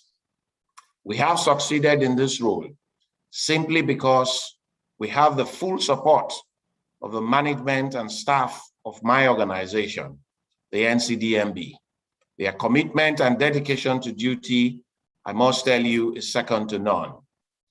I give special thanks to those who voted for me online and in person during the selection process. This gave me encouragement to say that despite the headwinds that you face in implementing strategy, there are people out there who recognize what you do. I also commend other nominees in this category. We have so much work to do to lift Africa out of poverty. I must also recognize the ongoing collaboration with our brothers and sisters in Angola, Ghana, Sierra Leone, Senegal, Kenya, Mali, Mozambique, Niger Republic, Uganda, and many others as we march forward and compare notes in our local content journey on how to lift Africa out of poverty. And I think the Vice President of Liberia said it all, that the only way we can get this through is through our joint collaboration and efforts. Lastly, I want to dedicate this award to my beautiful wife and lovely daughters, as well as to the staff and management of the Nigerian Content Development and Monitoring Board. Thank you, and God bless you all. And thank you, and congratulations on your recognition by the state of South Carolina here in the United States. We want to call on our final awardee, Her Excellency, Mrs. Jewel Taylor from the nation of Liberia. Thank you. Let me first of all say a very special thank you to Representative John King and the South Carolina Legislative Caucus for this award. I want to thank Dr. Kengiami and the African Leaders Magazine family for providing such a platform for which diverse persons from different backgrounds and experiences and education can collaborate and talk about the issues that are important to our future as we talk about whether it's climate change or creating the Africa we want. We are truly grateful. I want to also thank all of those who have worked so hard and become some of the honorees for today. There are many, many, many persons across the African spectrum who are doing amazing work across our different spheres and who may not get an opportunity to be honored.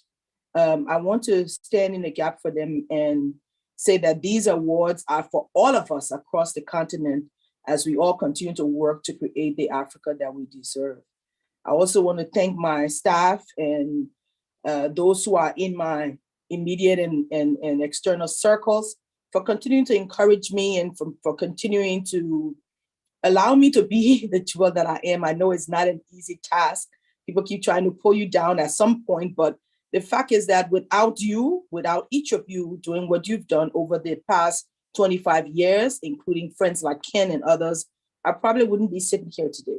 So I'm really, truly grateful for the friendships that I've managed to keep, for the lessons I've learned over the past 25 years that have made me a better person, that today I can be the first female vice president of my country. I pray that God will continue to give us the grace to continue to walk this walk.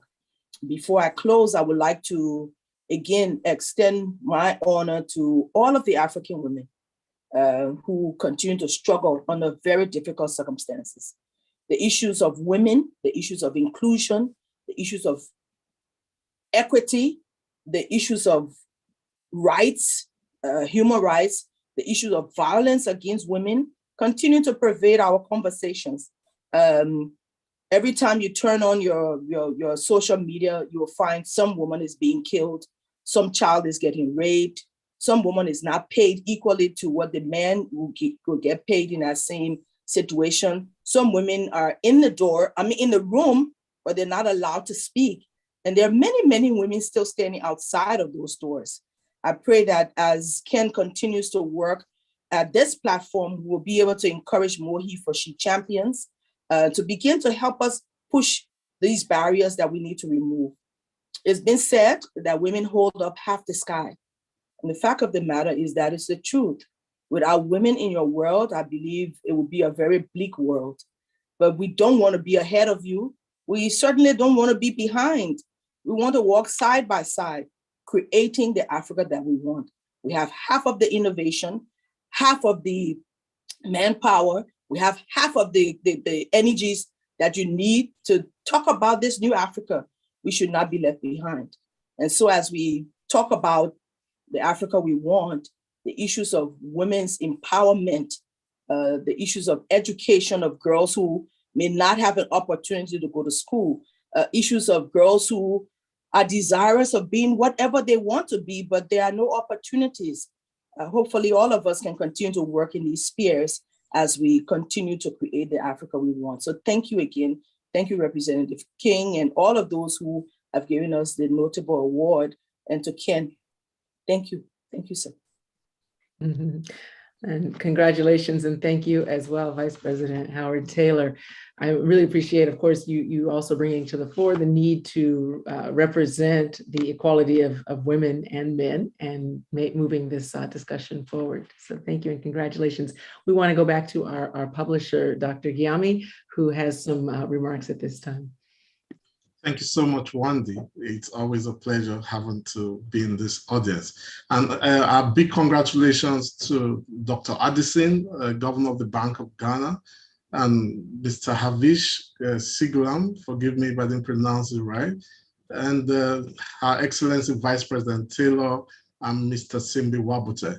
I want to send very special thanks to Representative John King of the South Carolina General Assembly in the US, who specifically picked these four gentlemen to honor specially. I want to put it on record. The proclamation that was read by King is not the African Leadership Awards yet. That's a special honors from the South Carolina General Assembly. And a tour is being planned in the next couple of months to Ghana and to Mauritius to present the physical instrument and to Liberia to this deserving honorees, including to Nigeria. So please accept our congratulations and thank you, our partners from the South Carolina General Assembly. Thank you very much, Representative John King, the immediate past chair of the Black Caucus there. And because they've also already presented their speeches, please permit me to congratulate very specially Dr. Ernest Addison, who has been governor of the Bank of Ghana for this is his second term, and under his watch, Ghana has beaten my country, unfortunately. I won't mention the name of my country, but Ghana has led the way, strong macroeconomics framework in place, strong currency, and the bank is become an institution that's bigger than just him. And we want to celebrate Dr. Addison for his emergence and for the bank's emergence as the Bank of the Year, the Central Bank of the Year. And also very specially congratulate Mr. Havish Sigalam. In under just about a year, his strong leadership has shown Mauritius maintain their strong ease of doing business ratings. All of the macroeconomics conditions are right. Mauritius still continues to become the #1 economy in Africa, fortunately so. And it's because of the quality of leadership that Mr. Havish and his team has put into place. So accept our congratulations as Governor of the Year. And also because Madam Vice President already spoke, and I know because of time we will not call them again, she's specially by this proclamation inducted. She's the first female vice president of Liberia. She has continued to support us everywhere and continue to live an exemplary life. And so we are inducting her into the African Leadership Council highest cadre. Those instruments of honors too will be presented during our tour of Liberia in the coming couple of weeks, October, November. So I look forward to seeing Your Excellency very soon when we visit Liberia. On that note, may I go back to Wendy so we can present the rest of the award. But accept our congratulations for all of the awardees so far, and Mr. Simbi Wabote for local content excellence. I think I want to play in that field. It's making it possible for Nigerians to actually participate in their Commonwealth. Thank you for the excellent work you do there, and we look forward to the years ahead. Thank you. And thank you very much as well, Dr. Yami. It's wonderful to have brought all of these illustrious people together today. We are going to have a chance to go into some of the African Leadership Magazine Awards, as well as to hear one additional presentation today. But before that, I think we want to look ahead into what's coming forward in African Leadership Magazine. And I think we have a special video presentation to give you a preview. So let's take a look.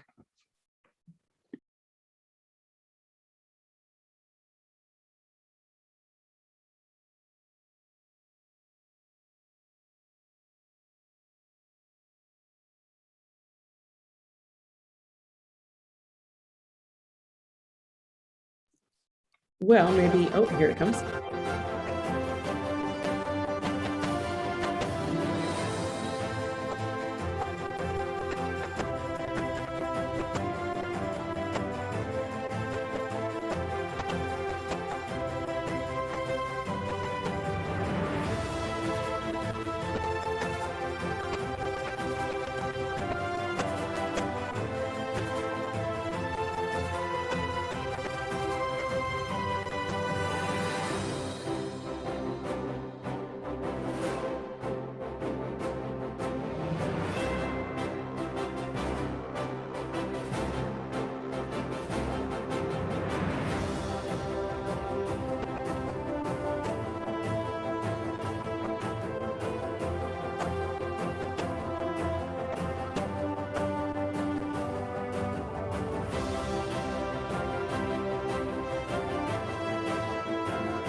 Well, there you have it, a bit of a preview into the next edition, and you can see some of our wonderful awardees, and we're going to get into more of the award ceremony in just a moment, but giving our technical staff a chance to regroup and get the awardee video started. We also want to welcome a presentation today from Judge Carlos Moore. He is the president of the National Bar Association here in the United States. It's been around since 1925, the largest and most venerable association of Black attorneys and judges in the United States. Among their members, my own father, Donald Lawson. So I want to, of course, welcome Judge Carlos Moore to address us with his remarks this morning.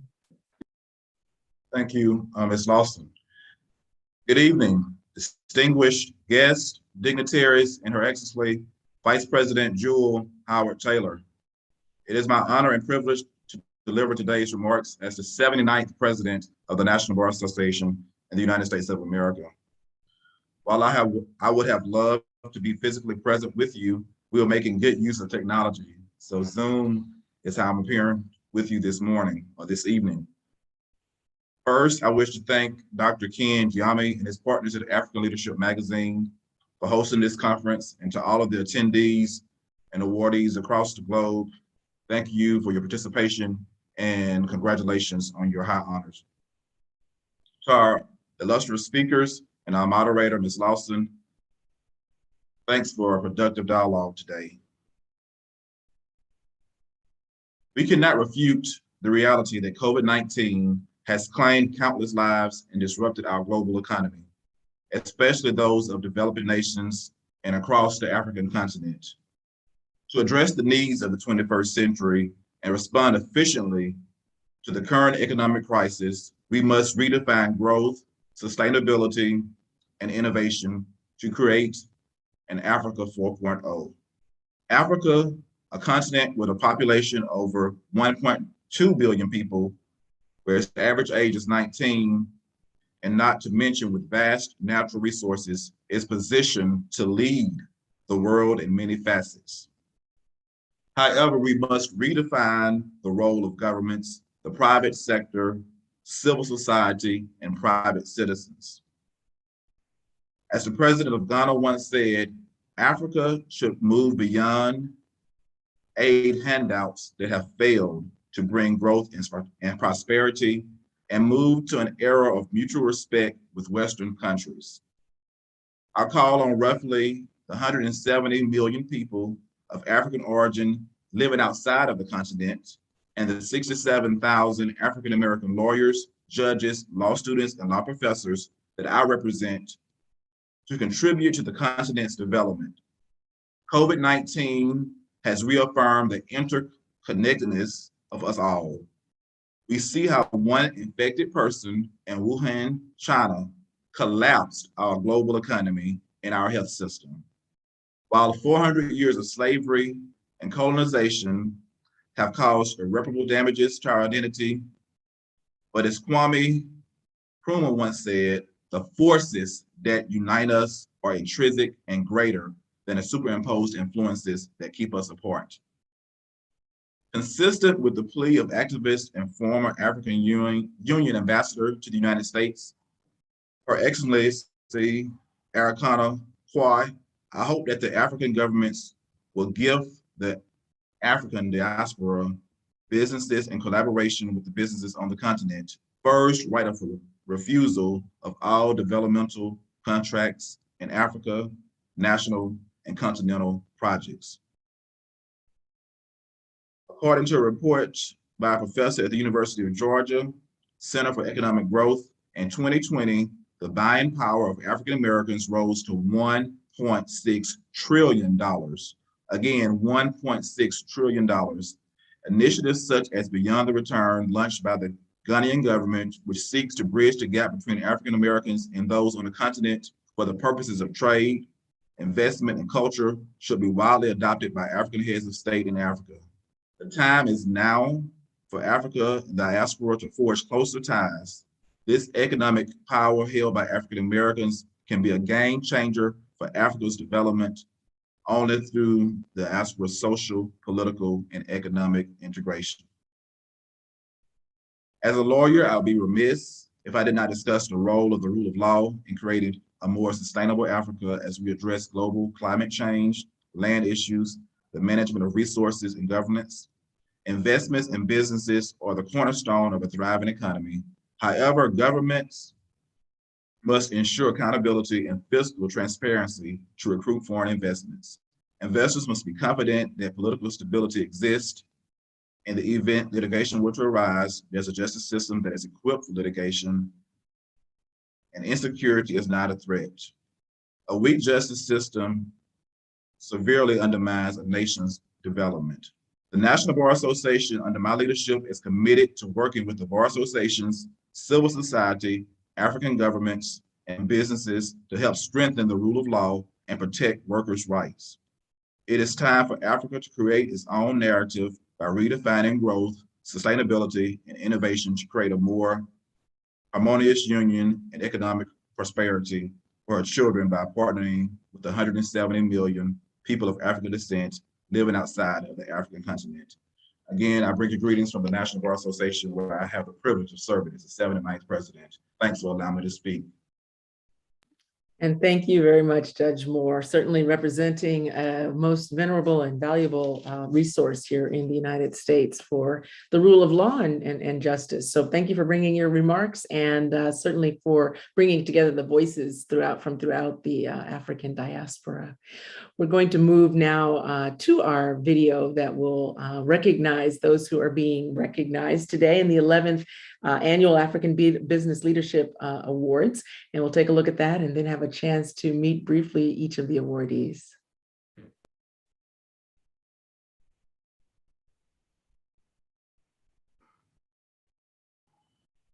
Do we have that video available?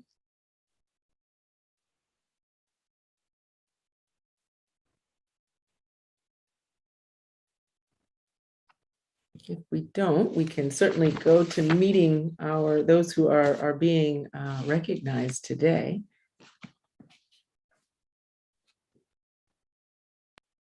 Oh, and there it is.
It was very lovely to see the faces there of the awardees, and we'll move without delay into recognizing our awardees this afternoon or evening or morning, wherever you happen to be in the world, beginning with Her Excellency, the Honorable Jewel Taylor, and would invite her if there's any additional remarks that she wanted to make this morning, but recognizing and appreciating that African Leadership Magazine is recognizing you today.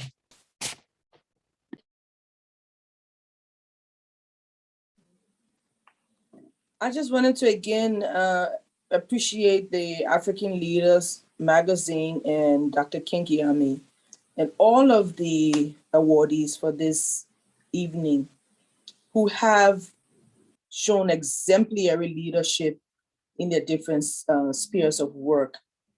The African Leadership Awards is a prestigious recognition of those who have worked beyond their regular scope, and is being given in reward to exceptional corporate practices and outstanding achievers in Africa's business landscape. The awards in this 11th edition is in keeping with the African Leadership Magazine's tradition of presenting the best of the continent's businesses and leaders, which hardly finds a placement in most other magazines and other platforms around the world. So Africa is taking responsibility and taking control of our environment and showcasing the very best of who we are. I want to congratulate each of them and to encourage them to continue towards changing the narratives on the continent by the excellent work that's being done. Once again, please accept my congratulations of your well-deserved honors. Congratulations on behalf of Dr. Kingiami and the African Leaders Magazine. Thank you. Thank you, and we really appreciate all that you've contributed to the program today, but also in your civic work as well. So congratulations and thank you. We're going to continue with our awards for today. And of course, those who have had the opportunity to share their remarks already, we'll welcome them and give them a hearty round of applause. And for some of our other awardees who may have a few remarks to offer, we would just ask that you keep those relatively brief as we go through, not because we don't honor the work that you're doing, but just in light of the time of those who are with us, and we don't want to lose many of our viewers. We're gonna move then to His Excellency, Mr. Babajide Sanwo-Olu, who is the governor of Lagos State and is being recognized as the African Business Friendly Governor of the Year. We thank you so much for what you've shared already and also invite you to share remarks at this time as well. Congratulations on the award. Thank you so much. And just for me to thank all the organizers of this program, the African Leadership Magazine. For us in Lagos, is an opportunity that we do not take for granted at all. And it's a chance for us to make our promise that whenever we gather together and anything that will make us to rework the African story, told from the perspective of Africans who are really in touch with the African people, we will support such an opportunity. And for African Leadership Magazine, you are sure that you have gotten a new friend in Mr. Baide Sanwo-Olu. And we do not take this award for granted. And everything that we have done that may have fetched us this award, we assure you that we are going to continue to do it, and we will do it better. Our plan is for us to have a greater Lagos. And I hope that in a very short while, people all over the world, through fora like this, we know that Mr. Baide Sanwo-Olu is really on the right path to making Lagos great. I would like to congratulate all the other awardees and then to reassure you that what has made you to give us this award, we will continue to do it very well. Thank you and all the best. Congratulations to you, Governor. We applaud your award and thank you so very much. Although we had a chance earlier to hear from Dr. Ernest Addison, we want to recognize that African Leadership Magazine is recognizing him, the governor of the Bank of Ghana, as the Central Bank of the Year. Dr. Gyami mentioned earlier that it had passed by another central bank in a country that he didn't really want to state the name of, but vying with one another in service is a wonderful way for the African continent to advance. So we want to congratulate Dr. Ernest Addison, governor of the Bank of Ghana, recognized as the Central Bank of the Year. Moving down our list right now, we want to go to Dr. Macharia Irungu, who is the Managing Director of Kenya Pipeline Company, receiving the African Business Inspirational Leadership Award. Dr. Irungu, would you like to deliver some remarks?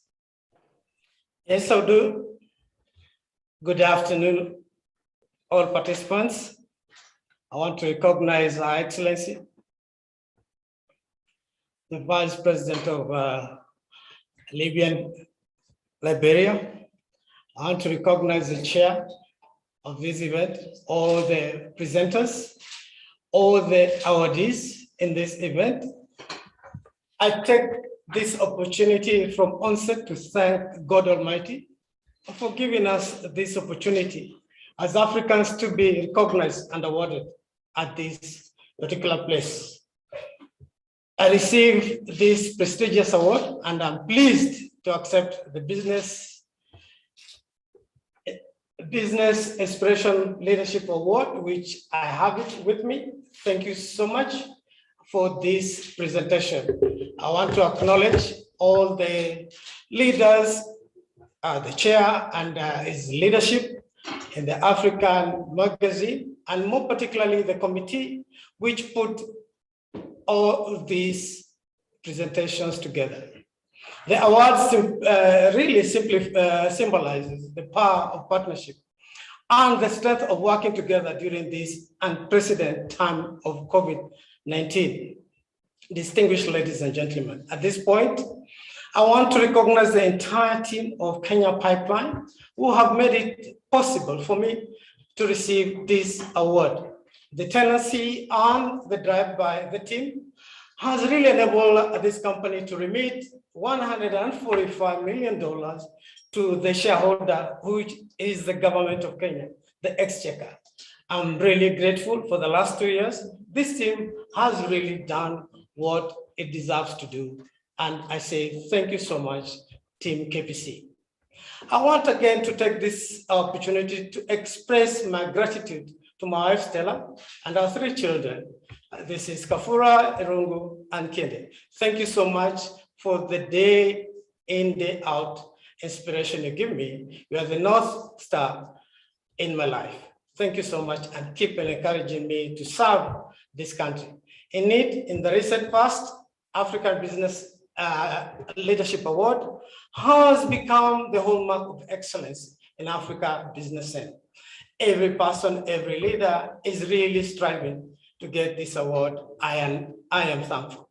Now I am one of the awardee winners and I am very happy.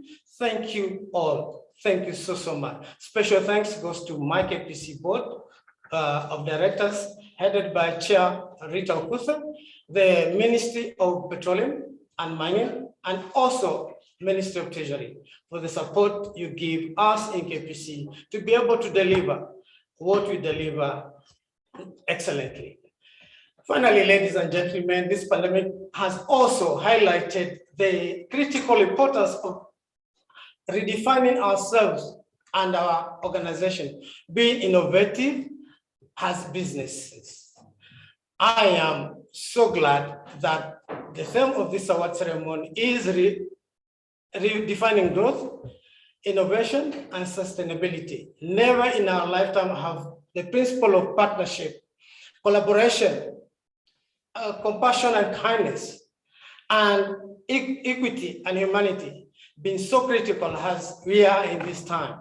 Central to this effort is ensuring that most vulnerable people in our community, and more particularly here in Africa, get the support from the business community.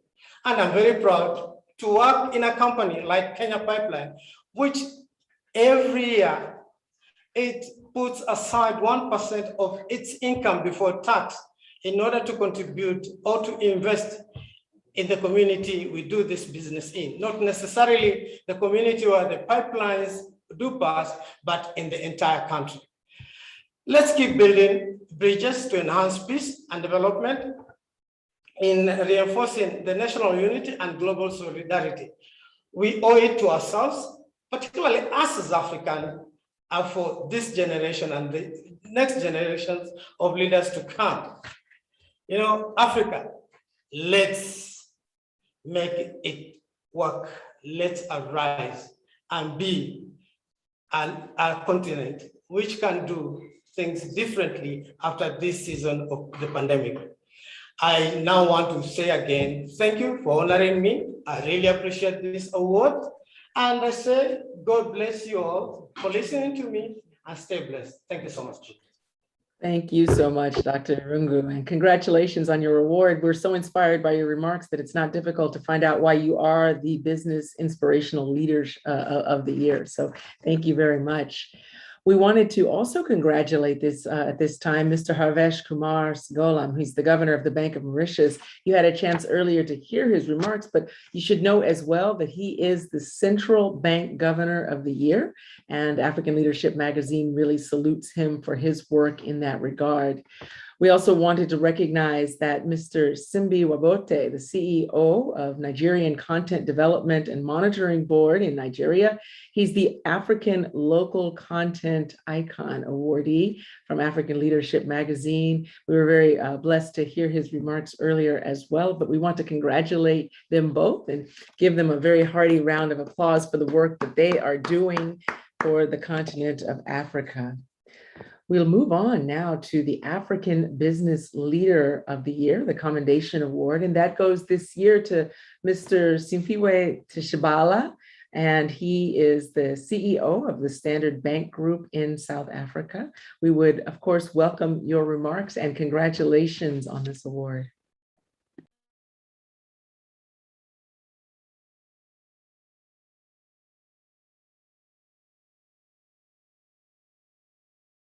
I'm not sure that I see our awardee among the panelists here at this time, but we all, of course, give a round of applause and appreciation for the work that's being done with the Standard Bank Group in South Africa, and congratulations. We're going to move now to the Central Bank Governor of the Year, the Commendation Award for that, and that goes to Ms. Caroline Abel. And I want to recognize her for the work that she's done as well, and welcome her to provide remarks if she's here among us as well. Ms. Abel?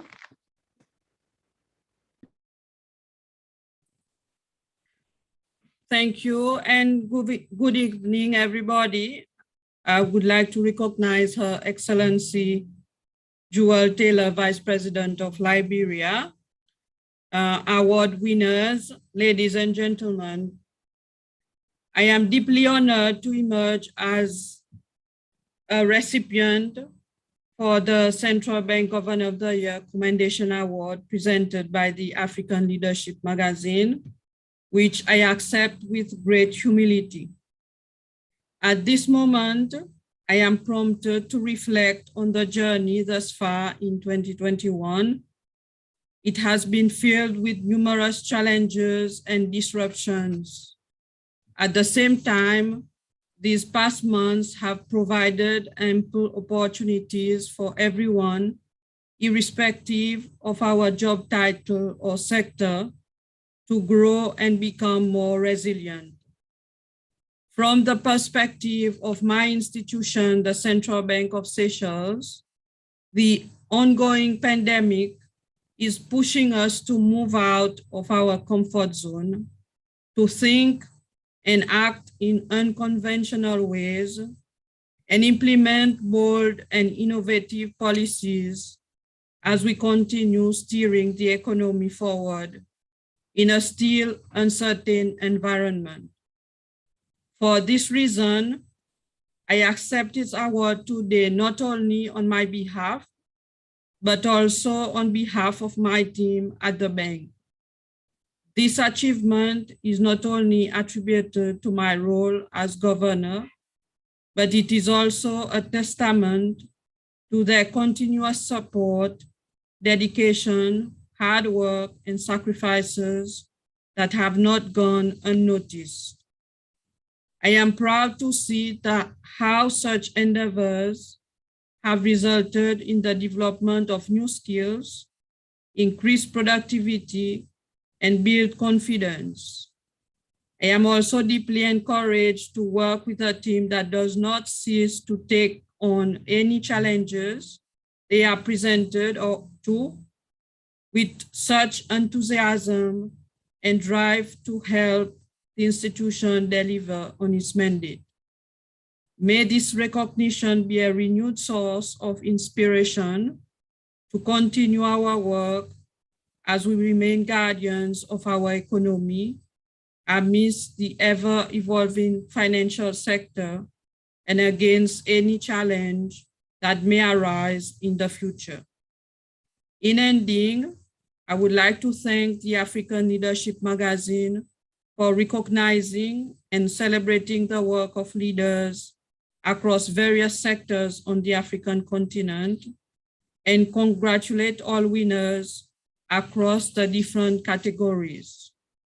I would also like to take the opportunity to congratulate my neighboring counterpart, Governor Havesh Singulam from the Bank of Mauritius, on winning the Central Bank Governor of the Year title.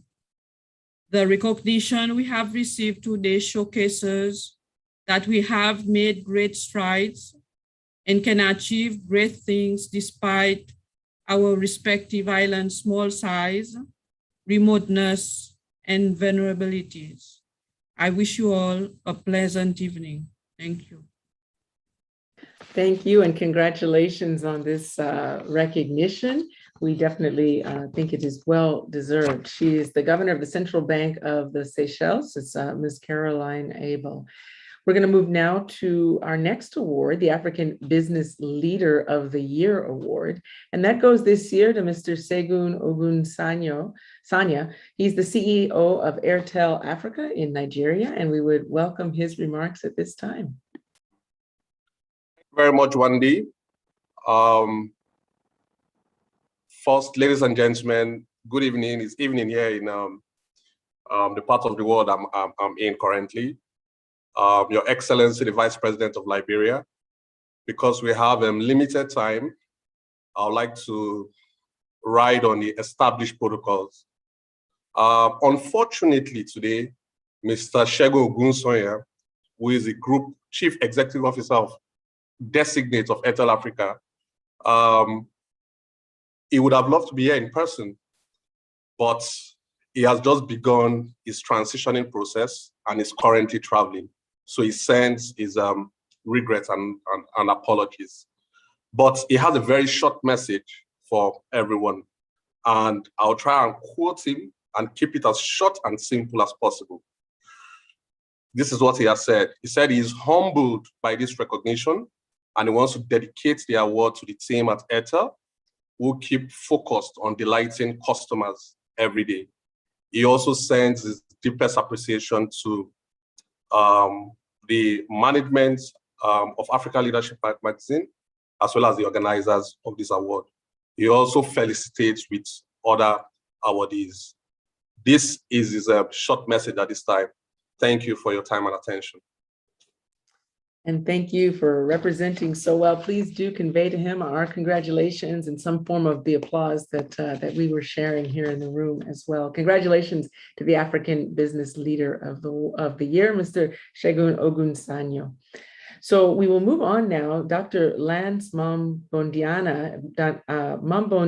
excuse me. He's the Managing Director and CEO of Bank ABC in Zimbabwe, and he is receiving the Distinguished African Business Leadership Excellence Award. We would welcome your remarks at this time.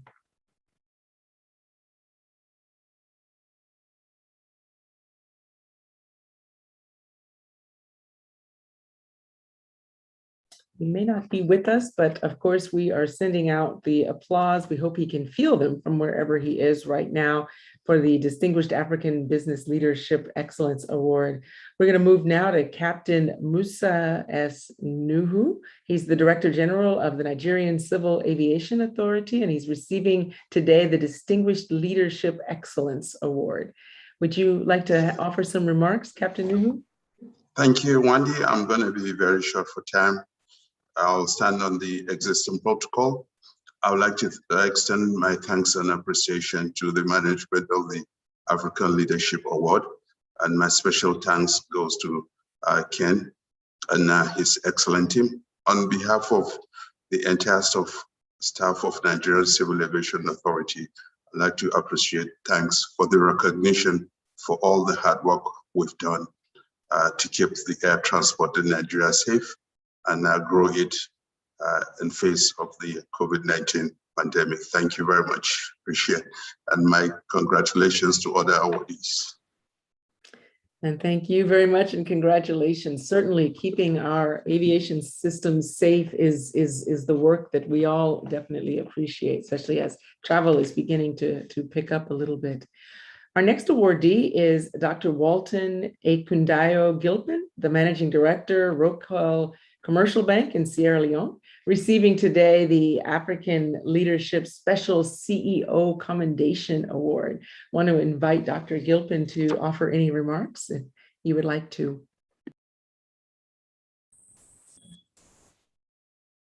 Thank you so much.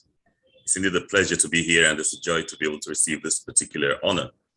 I stand here on all existing protocols, and I want to say on behalf of the board, management, and staff of RC Bank, a big thank you for recognizing us and for giving us the opportunity to be part of this wonderful elite group that has been recognized and awarded by this illustrious institution. We have in the past been able to position ourselves as the leader in the banking sector in Sierra Leone, and we're also positioning ourselves to be a leader as a banking sector in Africa. We're looking at developing banking way beyond the borders of the comfort zones and going way into the rural areas, taking digital banking beyond the borders. And most of all, we want to compete with the banks way out there, especially in the Asian sub-region, Pacific sub-region. And we really appreciate what the African Leadership Magazine is doing. So without much ado, considering the time that we spent, I want to say thank you again. We're deeply gratified. And most of all, we believe that the price of good work is more work. So we're going to continue doing what we do best and give all the praise to God Almighty. I dedicate this particular honor to God Almighty, my family, and also the management and staff of RC Bank. Thank you so much. Thank you very much as well, Dr. Gilpin. We really appreciate you being here and congratulations on this recognition.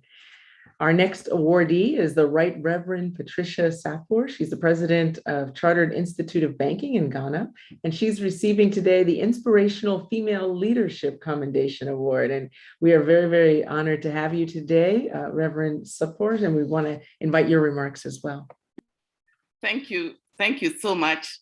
Once again, I want to glide on all the protocols and also to thank the organizers of the African Leadership Magazine for initiating and hosting this memorable event, and also selecting me as a recipient of the Inspirational Female Leadership Commendation Award.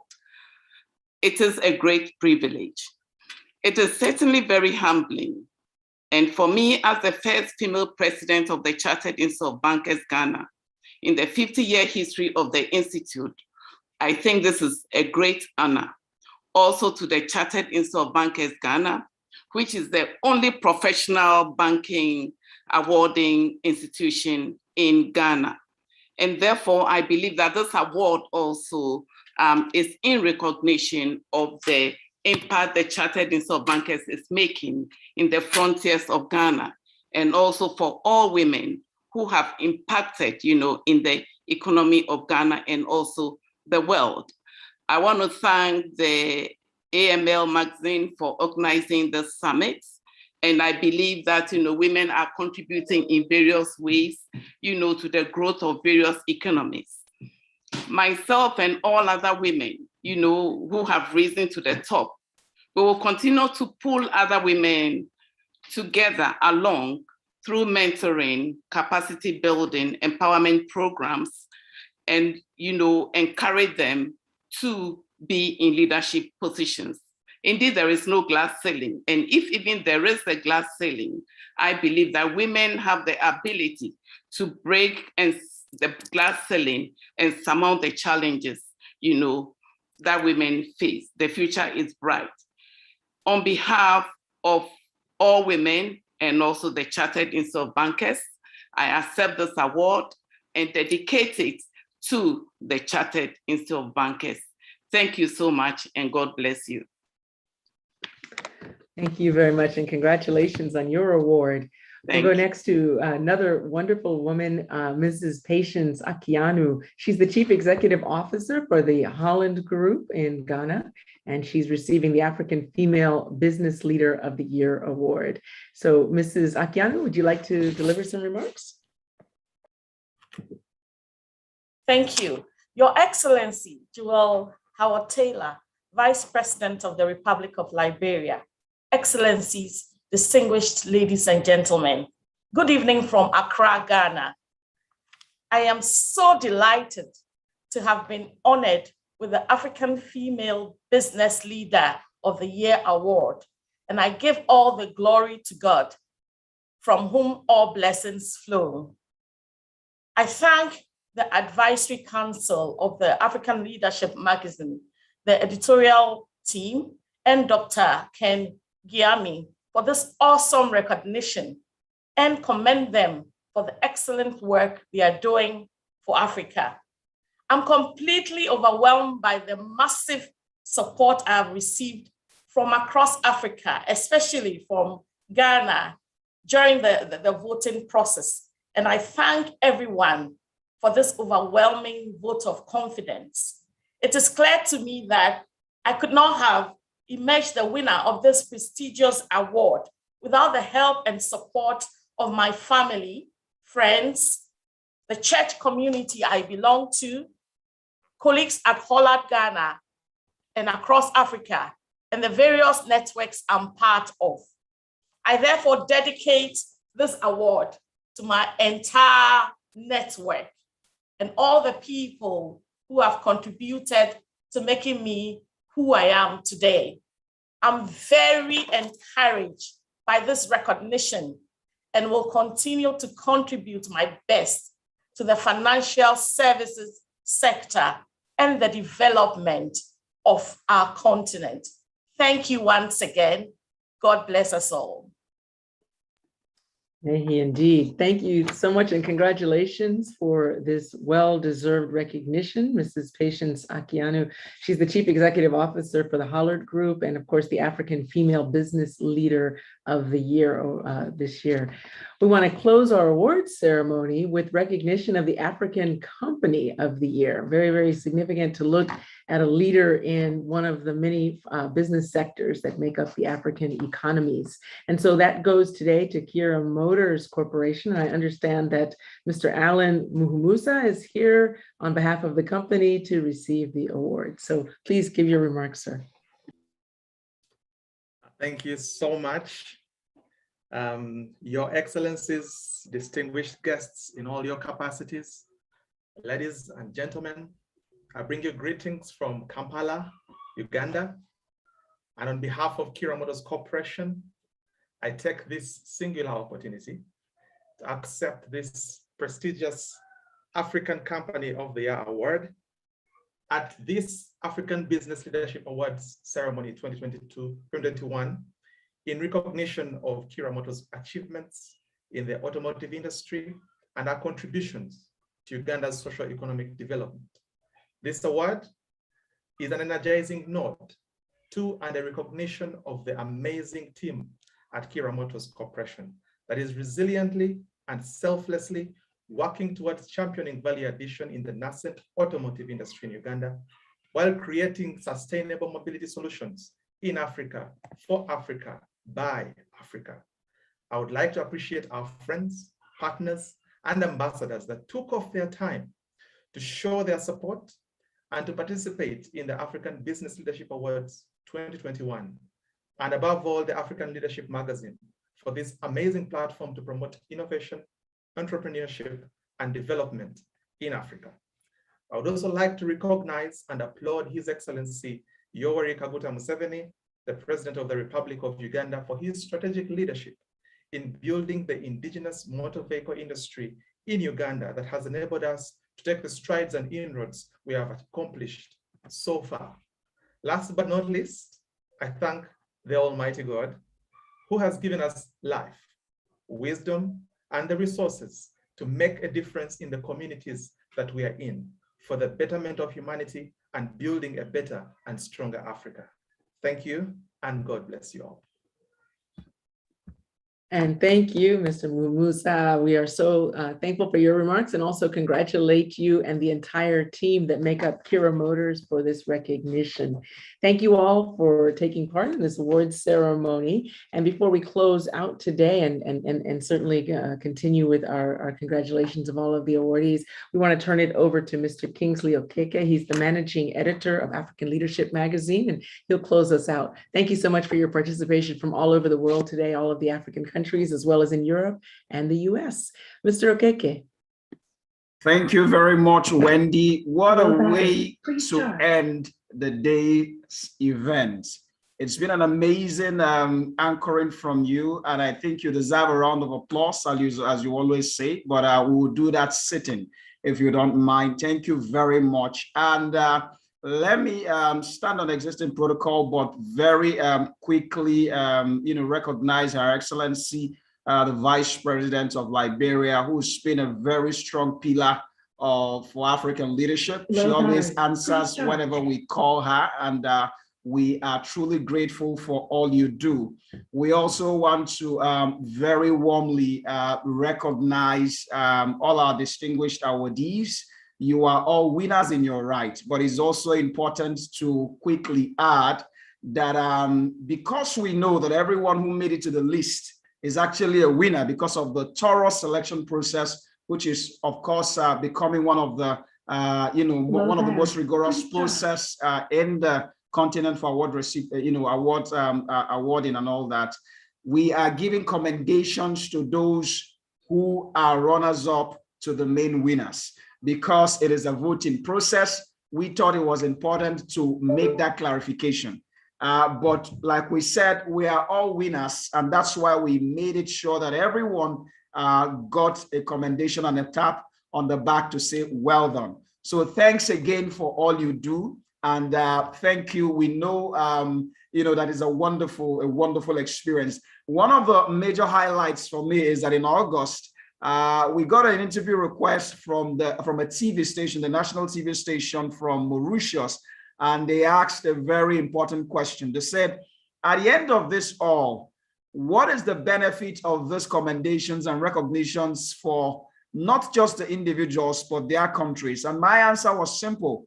From the African Leadership Group, it's an endorsement for the country, because there wouldn't have been an individual if there was no country. So we feel that beyond the recognitions to individuals and their businesses, that is a tap on the back for the country.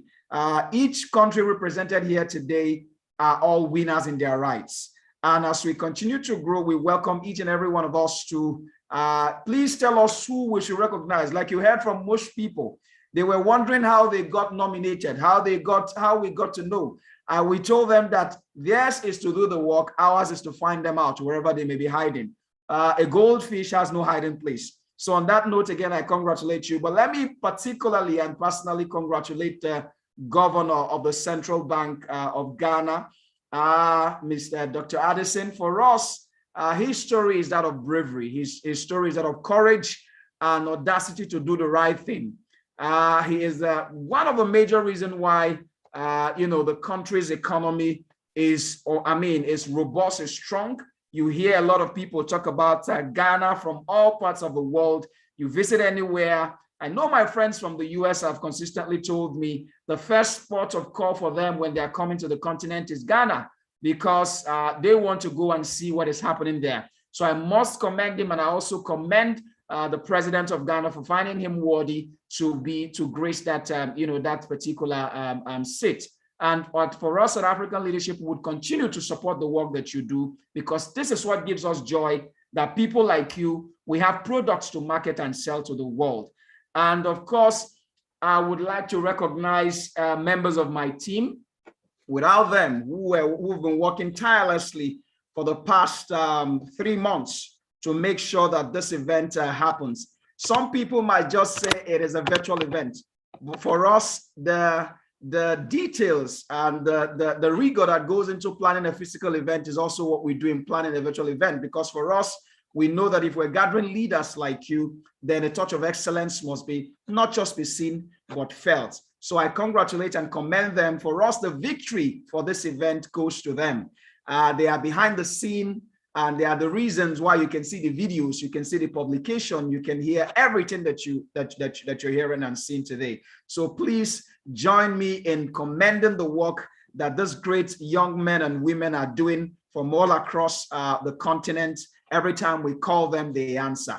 And of course, I need to congratulate and commend the chair of the African Leadership Advisory Board, who is just commencing her 2-year tenure, Dr. Joyce Aye, a 3-time minister in Ghana, the one-time CEO of the Ghana Chamber of Mines, completed her tenure in government unblemished, left public service, came into the private sector, left an indelible mark, and is still, of course, doing so much. Her name in Ghana opened doors, and I'm hopeful that the tenure for the next 2 years, that we're going to benefit and draw from her wealth of experience in public and private service. And of course, for the African Leadership Business Council that has just commenced, that her experience and expertise will play a key role. And for everyone who has spoken, for everyone who has taken time, our viewers, and those who, of course, have been commenting and posting questions and comments, we see them all. In due time, we would harness them and give you your feedback, as at when due. But be rest assured that we would get back to you. Nothing will be left unattended to. To the visionary of the African Leadership Magazine, the one who says there's a need for us to tell the African story from an African perspective, the one who believes that it is not all bad with the continent, the one who I've seen get into arguments to say, look, this can work, we can do this, and he is the reason why most of us tapped into the vision and we are running with it. I commend Dr. Ken Giami for believing in the continent and for ensuring that people like you get a place to be recognized and celebrated globally. Thank you, sir, and thank you for all you do. And to all our award recipients, those who have joined us, quite a number of them couldn't join because they're either flying or probably in another location that might have limited their participation due to. We got a lot of messages from some of our people who are out of base, who are not able to join us, but they send their greetings. This is just another platform that we've created for discussions, and we are hopeful that it will not end here. Like the publisher had said, these conversations need to happen in our boardrooms. It needs to happen in world capital. Our joy is to see that business and opportunity and partnership is unlocked from these meetings. For some of you, we will be knocking on your doors to ask questions and ask, how are we going to collaborate and work together? It is not just about the platform. We want to unlock opportunities and expose you to other partnerships that you may not be aware exist in the continent. On that note, ladies and gentlemen, we've spent quite an amount of time here. I'd love us to leave us to go enjoy our weekend. And for us at African Leadership, it is bye for now. We have our events coming up again. We will be coming back to you to invite you, maybe in another capacity this time. But be rest assured that we have found in us partners and friends for life. So together, we would move the continent forward. And I believe that if we do that, tomorrow when our children ask us, Daddy, I know that you played a role in building this continent. What particularly did you do? Or when they come of age and they Google to see your name, it will be something positive and something celebratory. I believe that that is our mission and our vision collectively. And I know with African Leadership, we can do that together. Thank you very much on that note. God bless you and have a rewarding evening and enjoy the rest of the weekend. Thank you. Yeah.